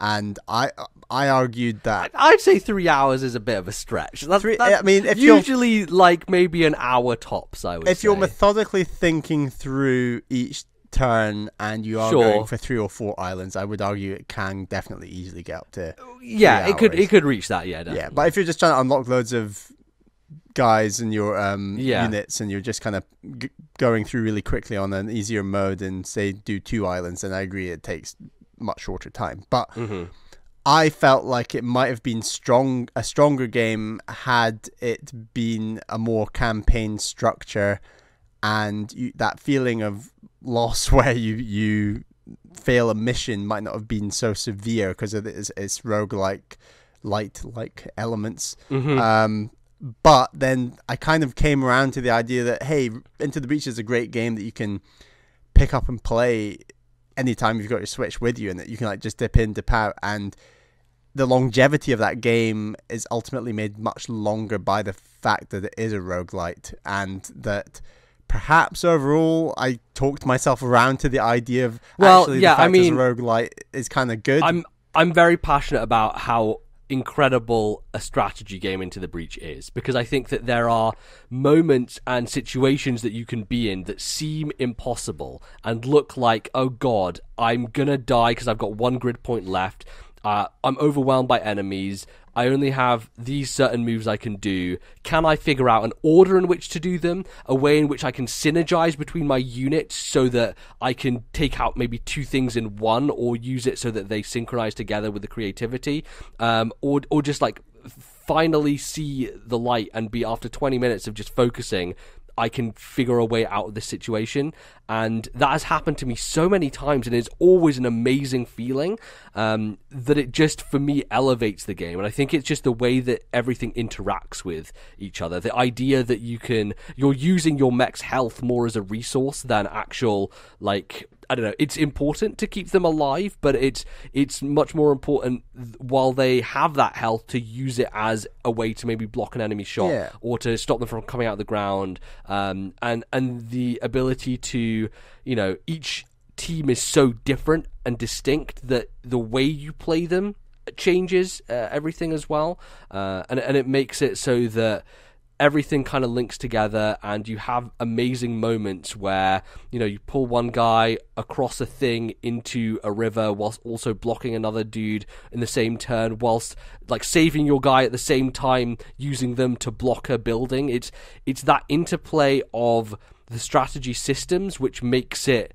so interesting to me, and a game that I constantly want to go back to, and always gives me that, as I've said before, it feels like the most intense turn of a strategy game every single turn, and that's really, really cool, because it limits you so much, it gives you so little to work with, and yet there are so many possibilities and ways that you can deal with the situation.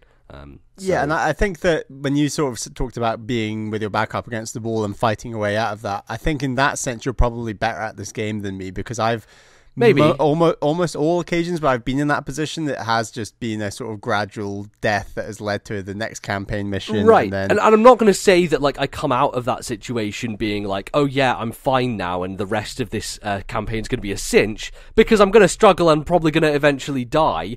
But what I'm saying is those moments where you overcome it are so good that I don't really care about that other stuff, right? Like, to me, beating Into the Breach is not necessarily the thing that I'm in it for. Like, I've beaten it on normal and easy, and it's good, and there's you can do that, and that is the point of it. But I actually think that the real joy of the game are those moment-to-moment interactions on the map, and each map itself being the thing that I derive satisfaction from, if you know what I mean. Like, it's just variety. the individual gameplay as opposed to wanting to finish the game. And the ability to mix up mech combos and things like that. You can do some crazy stuff where and the variety of units feels so much different from Advance Wars and Fire Emblem, where one unit just shoots a direct laser beam across the entire stage, and the other units essentially help you align all the enemy units in a single line so that you just get your big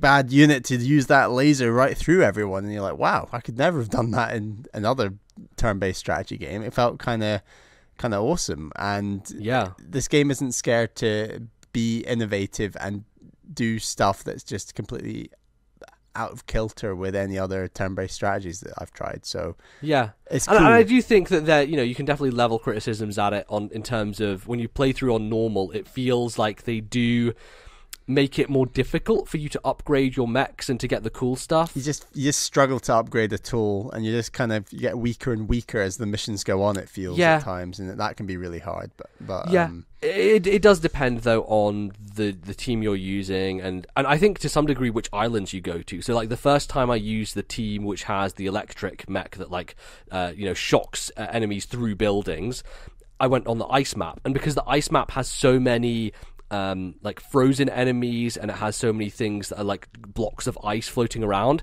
there are a lot of different ways for you to link things up, and so I cruised through that island the first time I used them just because they were well suited to that design, whereas different mechs will work on different islands. Stuff like the acid that makes you take double damage, and you can strategically there's certain maps that even have units that make the enemies suffer from acid, and then you follow that up with a hit that'll knock them out, sort of thing. And it's really innovative stuff that there's not a whole lot of innovation arguably in that genre on Switch, I guess. I mean, there's not many turn-based strategies full stop on Switch, to be honest, and I think Wargrove's coming out next year. We've got Fire Emblem next year, so obviously Three Houses, looking forward to that, which looks cool. So this is just it was a really unexpected game that came out earlier this year on other systems, came a bit later on Switch, and really blew a lot of people away, and that's cool. And I really love this game, just maybe not as much as you, MBZ, but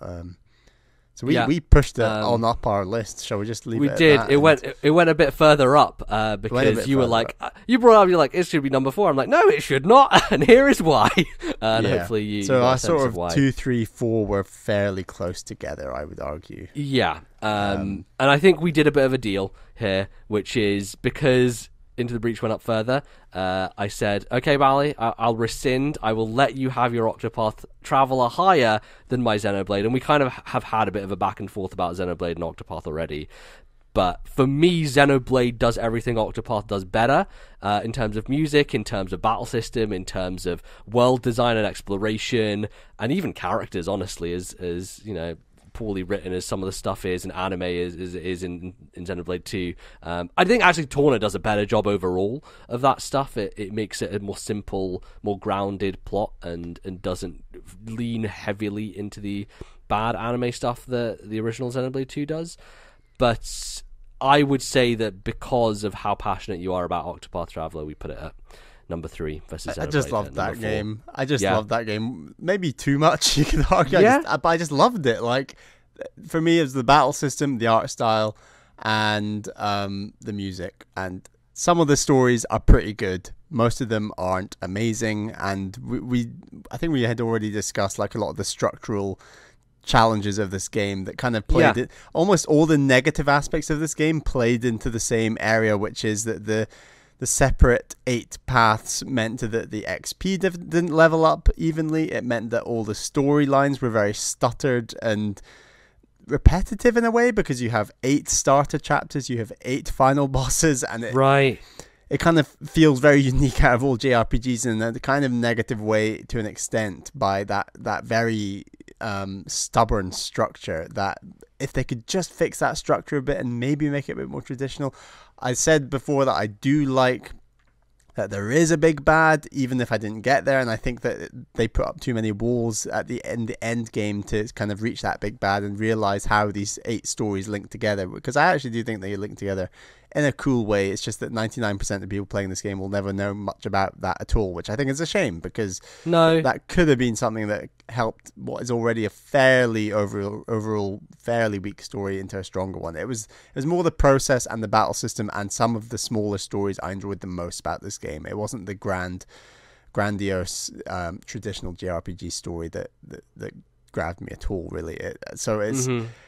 But that battle system, and I've not played Xenoblade, but I just absolutely fell in love with the battle system. And I mean, you played like Xenoblade and Xenoblade X, which I would argue have very hard to understand battle systems. And I would say that Xenoblade 2's battle system is also tricky to understand, but the way that they dole it out to you and the way they explain it over time makes it so that you do understand it pretty easily, and as someone who didn't fully understand Xenoblade 1 or Xenoblade X, I have no fucking idea. I don't even know how I beat that game. That final boss was a dick.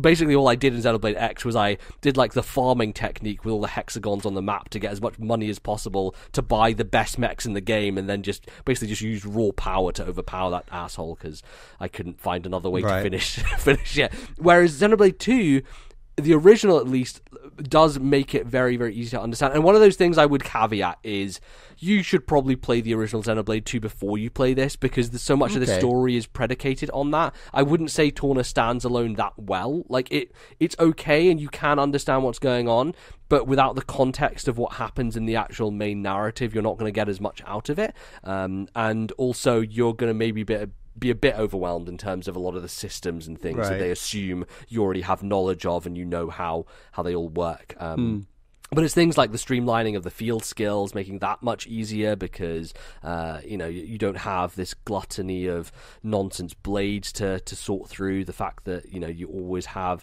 a certain party and you know who you have in your party, and overall just the streamlined nature of the battle system, the way that you now switch between your blade and your driver, so you can use both of them in battle, and every time you switch between them, it acts like when you hit the certain rhythm to the move. Like when you hit a move perfectly in Xenoblade, it gives you a bit of a boost, it does a bit more damage, and it will make it so that you're closer to like using your special attack. And when you switch in and out of battle, not only does it do that if you hit the timing correctly, but it also heals you. So a lot of the healing is dependent on you switching your character in and out and making sure that everything is okay. So it adds a bit more of a layer, but also simplifies it. It's just a beautiful system, and I think for me it may be my favorite battle system in any JRPG. I love Final Fantasy XIII's battle system, and I love Xenoblade's battle system. I think this may be the peak of it, honestly, because it's just so damn satisfying to attach all the special orbs and then finally pull off a chain attack, and then like at the end it shows you how much damage you do, and it's always like the final boss is like, I did 2.5 million damage. Just it feels good when you see a giant number like that, and you basically take off like half the HP bar in one. So yeah, it's very, very good. So yeah, we went for Xenoblade Torna at 4, Octopath at 3. One more point on Octopath, just wanted to mention the class system. I absolutely loved it. It was very simple, which I was scared about before the game. I thought it was going to be too complicated. It's actually very simple, but at the same time really easy to use, and you just really appreciate the extra skills, both the permanent and temporary skills you get with all those class systems. You can do some crazy combos in that game. I remember making sure to mainline Merchant with Cyrus so that I get the half SP skill, which is a lifesaver, especially when I was using Cyrus most of the time as one of my main damage dealers. I think that skill might be called Lifesaver. Is it? Okay, well, one that's of them good. is called Lifesaver. I can't remember. Yeah. But yeah, my tactic was like, using Primrose and Therion as my buff/debuff, and then I had Cyrus as my big magic damage dealer, and Ulbrich as my big melee damage dealer. And at a certain point, I was like, I'm just going to go through these 4 stories because I'm going to level these guys up to oblivion and smash my way through. And it was enjoyable because I made mincemeat of a lot of those bosses. But then the rest of my party is like level 30 still, and I'm like, I want to go back and finish Ophelia's story. I really do, but also that's a fucking pain in the ass, you know? It's a pain in the ass to level her up and make her usable. Carry a single unit I could in that game. Especially if they are your sort of healer kind of... if they're your big hitter, there's no hope. But if they're your, healer kind of person, I found it okay. Because I had like 3 or 4 healers I'd rotate between. Right. To cover my bases and stories, basically. But sure. And yeah, that's not a good thing to say about the game. It would have been much better, like you said before, I think, MBZ, of just having equal XP gain per level. It was just annoying. I'd have preferred that. But it made it up to 3, and I do love that game. And it has so much scope for the future if they could just iron out some of those kinks. It could be one of the best JRPGs ever. So that made it to 3. As we said, Into the Breach made it up to 2. Mm-hmm. And then a game that we put into the top 5... and then we just didn't talk about until the very end. Yeah. Because there's no need to, so much has been said already, but, it, of course, was Celeste at number 1. Celeste, fucking walks this. It was easily. So far ahead of the rest of the pack. It was just, sailed into the distance. Bigger gap between Celeste and Into the Breach, I feel, than perhaps Zelda and Mario Odyssey from last year. And we love Zelda. Yeah, maybe. Yeah. Celeste... what a great platformer. I mean, this is quite hard to replicate all those amazing things that we said about it, but it's a perfect combination of a solid action platformer and a solid story. When it's not, calling it a solid action platformer is a disservice to it, because I think a near perfect action platformer and a solid story, I should say. Right, but it's like the design of that game is impeccable, from every room being so digestible that the fact that they're almost all completable within about 30 seconds. And the reason I know this is because I took so many fucking video clips on my Switch of rooms that I had cleared, and the Switch's video is obviously limited to 30 seconds long. You're going to need that big micro SD card. Yeah, exactly. I mean, I still have so many of them saved on my system, but the reason you want to save those clips is because you get to some of these rooms that are incredible challenges, and it not only is a satisfaction to solve the puzzle in your head, to then execute on it with your dexterity and to use your skills in order to get past it, but it also a lot of the time looks amazing, and sometimes you watch these things and you feel like a speedrunner because you've pulled off something that seemed almost impossible when you first encountered it, and over practice and trying and not giving up, you're able to get through it, and you have this thing to show for it. And I think that's the important thing, is you have something to show for your effort, and that's why I loved taking so many video clips of this game. And it links just so perfectly into the narrative, because the narrative is... because you just said it's all about not giving up, and that's such a huge part of the narrative. And it's that unique thing that games do, where they make you feel a feeling and then almost make you play on that feeling, which no other medium can do. And how do you explain it? It's like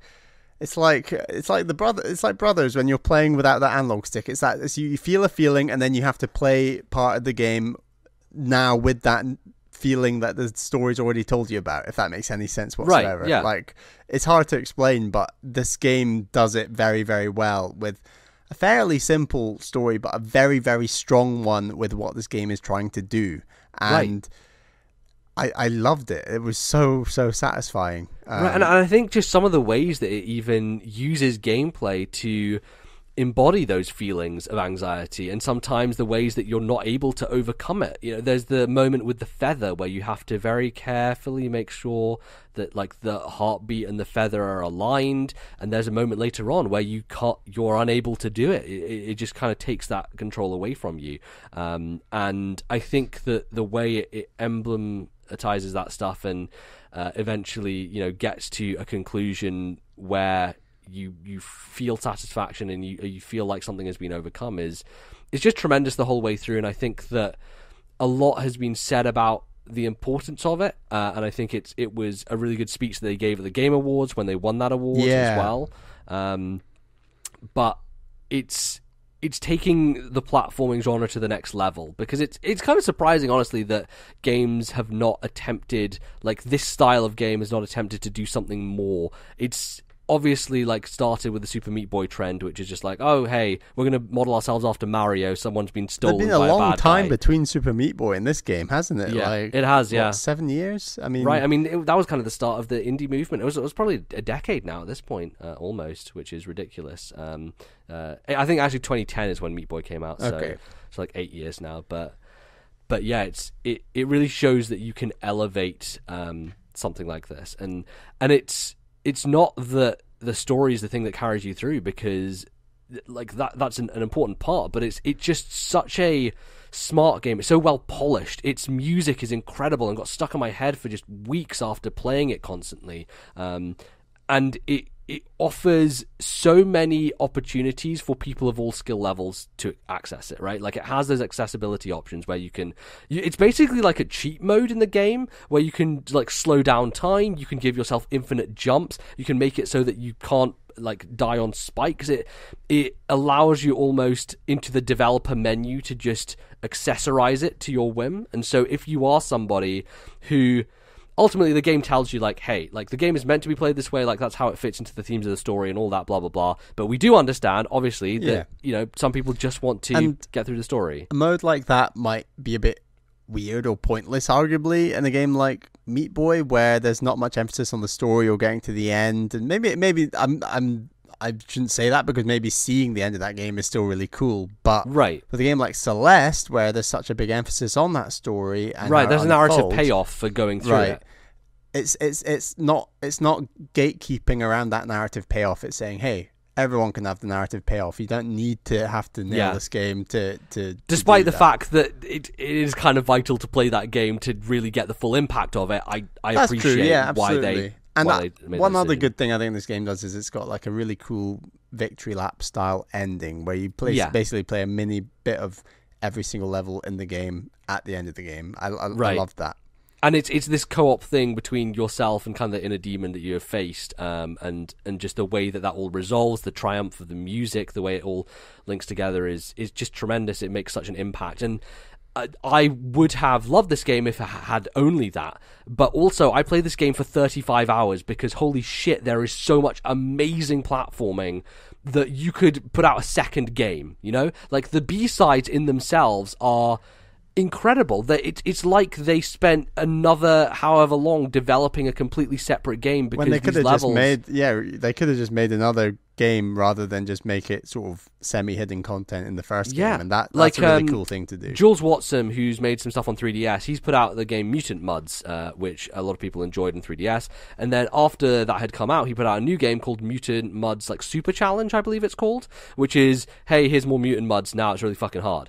And Celeste is just like, no, we just put that in the game already. And there are so many hidden secrets. Like, you can find all these areas that you unlock the B-sides in. And there's also an additional thing that lets you unlock a very even harder level, like a World 8 style level. And going around and finding that stuff was actually really satisfying, because it made it easy for you to jump into the levels at any point, because they're kind of chapter marked. There are specific parts that you can just jump right in, and it also doesn't require you to finish the level to have the item collected. So you can just jump in, collect it, jump back out, and it streamlines it. There's so much streamlining and polish in this game that elevates it above so many other of these types that I've played before. And it with the fact that it has so much to offer, it just feels amazing to play. The core mechanic of using the dash and climbing is so simple, and yet they do so many spins on it. They have all these one-off gimmicks in the levels, from the wind to the little balls that you go into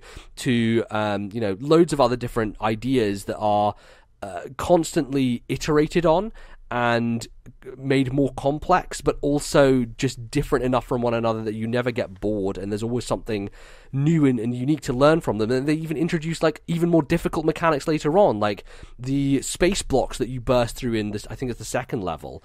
Later on, you figure out that if you tap jump at a certain point when you exit, you get a little boost, and you have to use that advanced mechanic in the B-sides in order to get past some of the levels. And so there is this added layer of depth, like clearly a speedrunning game, clearly something that is meant for a community to build on it and play through.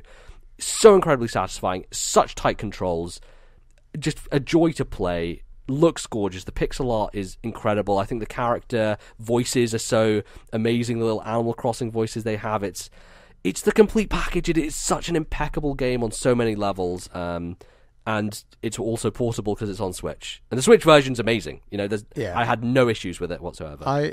You actually paid the premium to get this on Switch when you had the option of getting it a bit cheaper, I thought, at the time on something else. But yeah, I asked you before, like, is there anything about this game you didn't like? And the only thing you could come back at me with was you didn't much like one of the wind levels. Yeah, I mean, that mechanic annoyed me a little bit, but also I really enjoyed the platforming challenges designed around it. So I don't know. It's a near flawless game.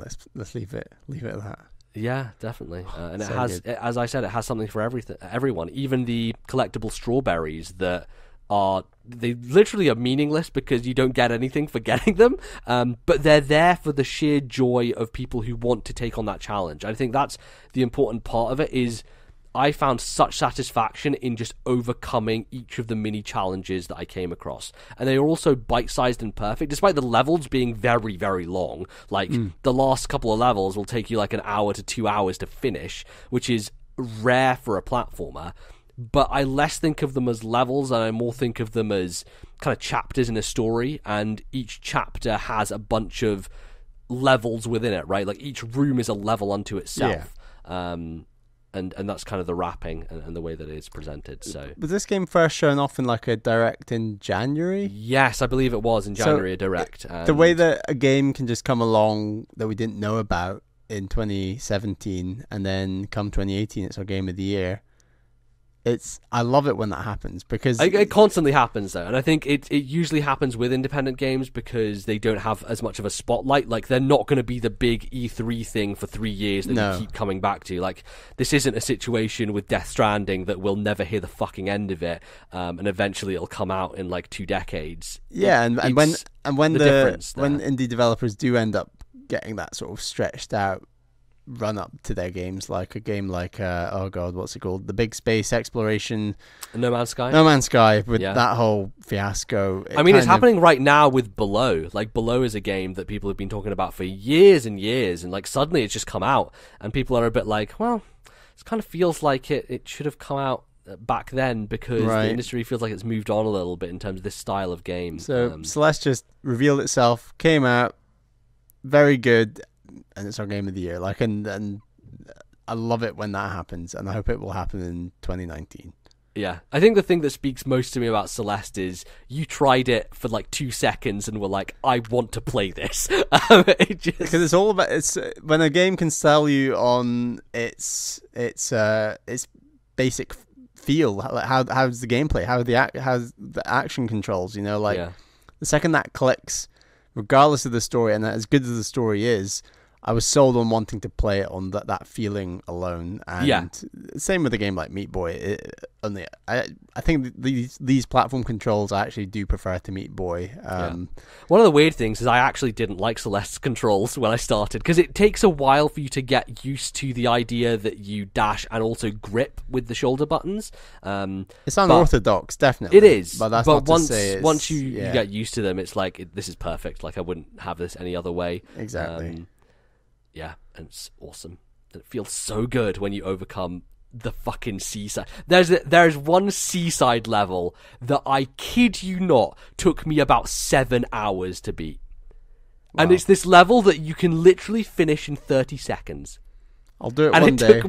I'll do it one day. There was multiple it was this one week where I was taking the bus in the morning and the bus in the evening, and it's like an hour trip that I had, and literally for that whole week all I did was play that one fucking level, that one room, and I beat it, and I have the video of it, and that is like, I never want to lose that because it's this trophy of this thing that I achieved that seems so utterly impossible, and yet I was able to do it. And I think that is the best way to describe Celeste, is it makes you feel like you can achieve anything.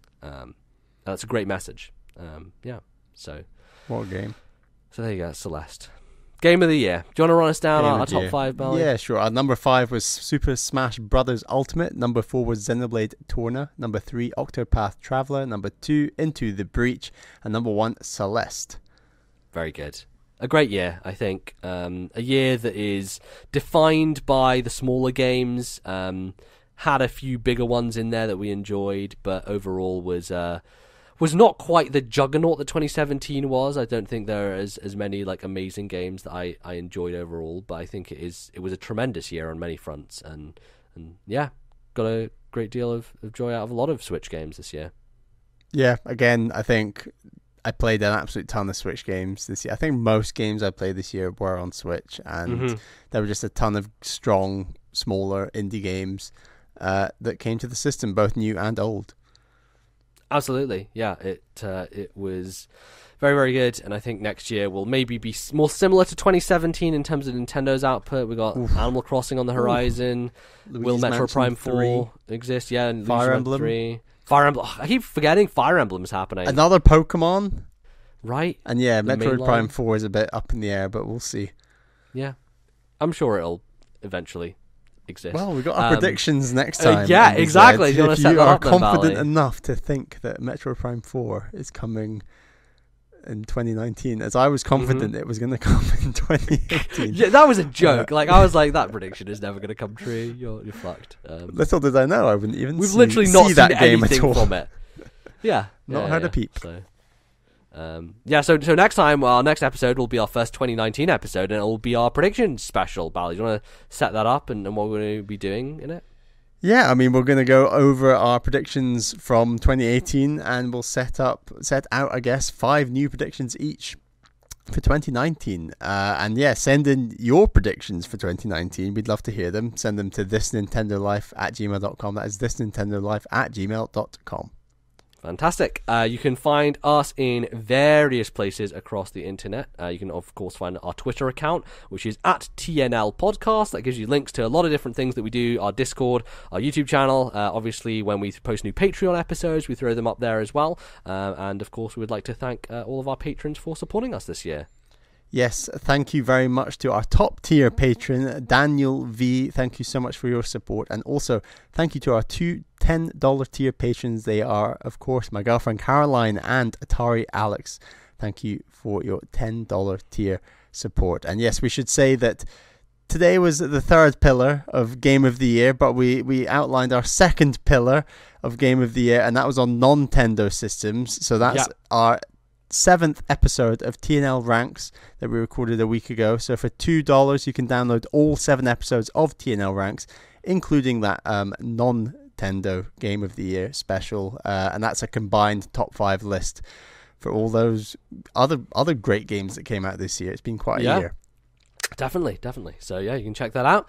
Obviously, you can find our show all over the place. We are on Stitcher, we're on iTunes. You can download us on most podcatching apps. I'm trying to get us on Spotify, maybe. I mean, I don't know if that's possible. We can try. We'll try and get us in all these different places so that people can choose the most convenient avenue in which to listen and to download us, which would be very, very good. Of course, if you want to give us a Christmas present, send us a review over on iTunes. That would be highly appreciated.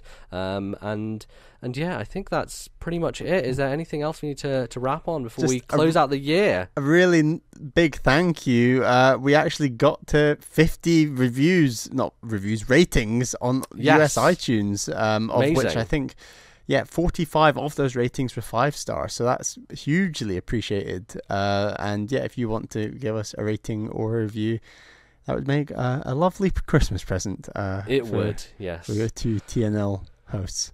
Yeah, and obviously, this is the week of holiday and Christmas and stuff, so we do hope that you all have a great time. Hopefully this is a nice little present for you at the end of the year, and hope that everything is good and you play a lot of video games over the Christmas break. Any plans for you, Bally? What are you planning to play? I just want to get to the end of Red Dead Redemption 2. Oh my god. Then I want to lie back hey man, horizontal. just YouTube that shit. Just watch the ending. I'm going to play it. And I want to then enjoy Giant Bomb's Game of the Year for 2018, which I think is going to be heated as ever. It will. I'm so excited I look for that forward for to sure.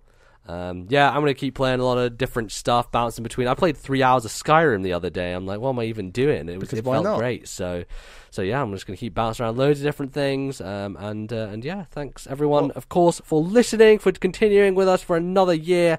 And we'll be back very, very soon with some more Nintendo goodness. So have a great Christmas, have a great New Year, and we'll see you in a bit. Bye-bye.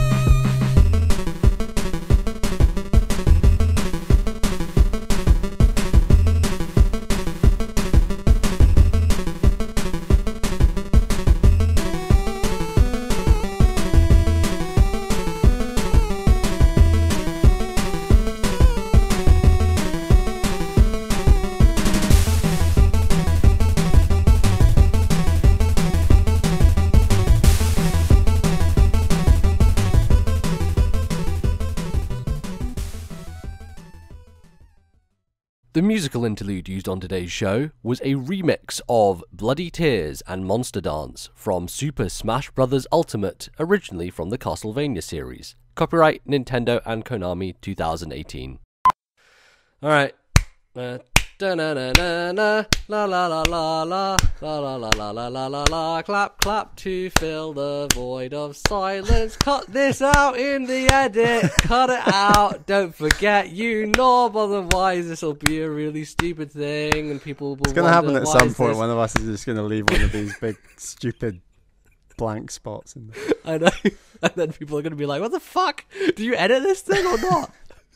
Like, what's wrong with you? People think we're smoother talking sometimes than we actually are. Oh, no, we're idiots. We fuck up all the time. That's why editing is great. It's magic.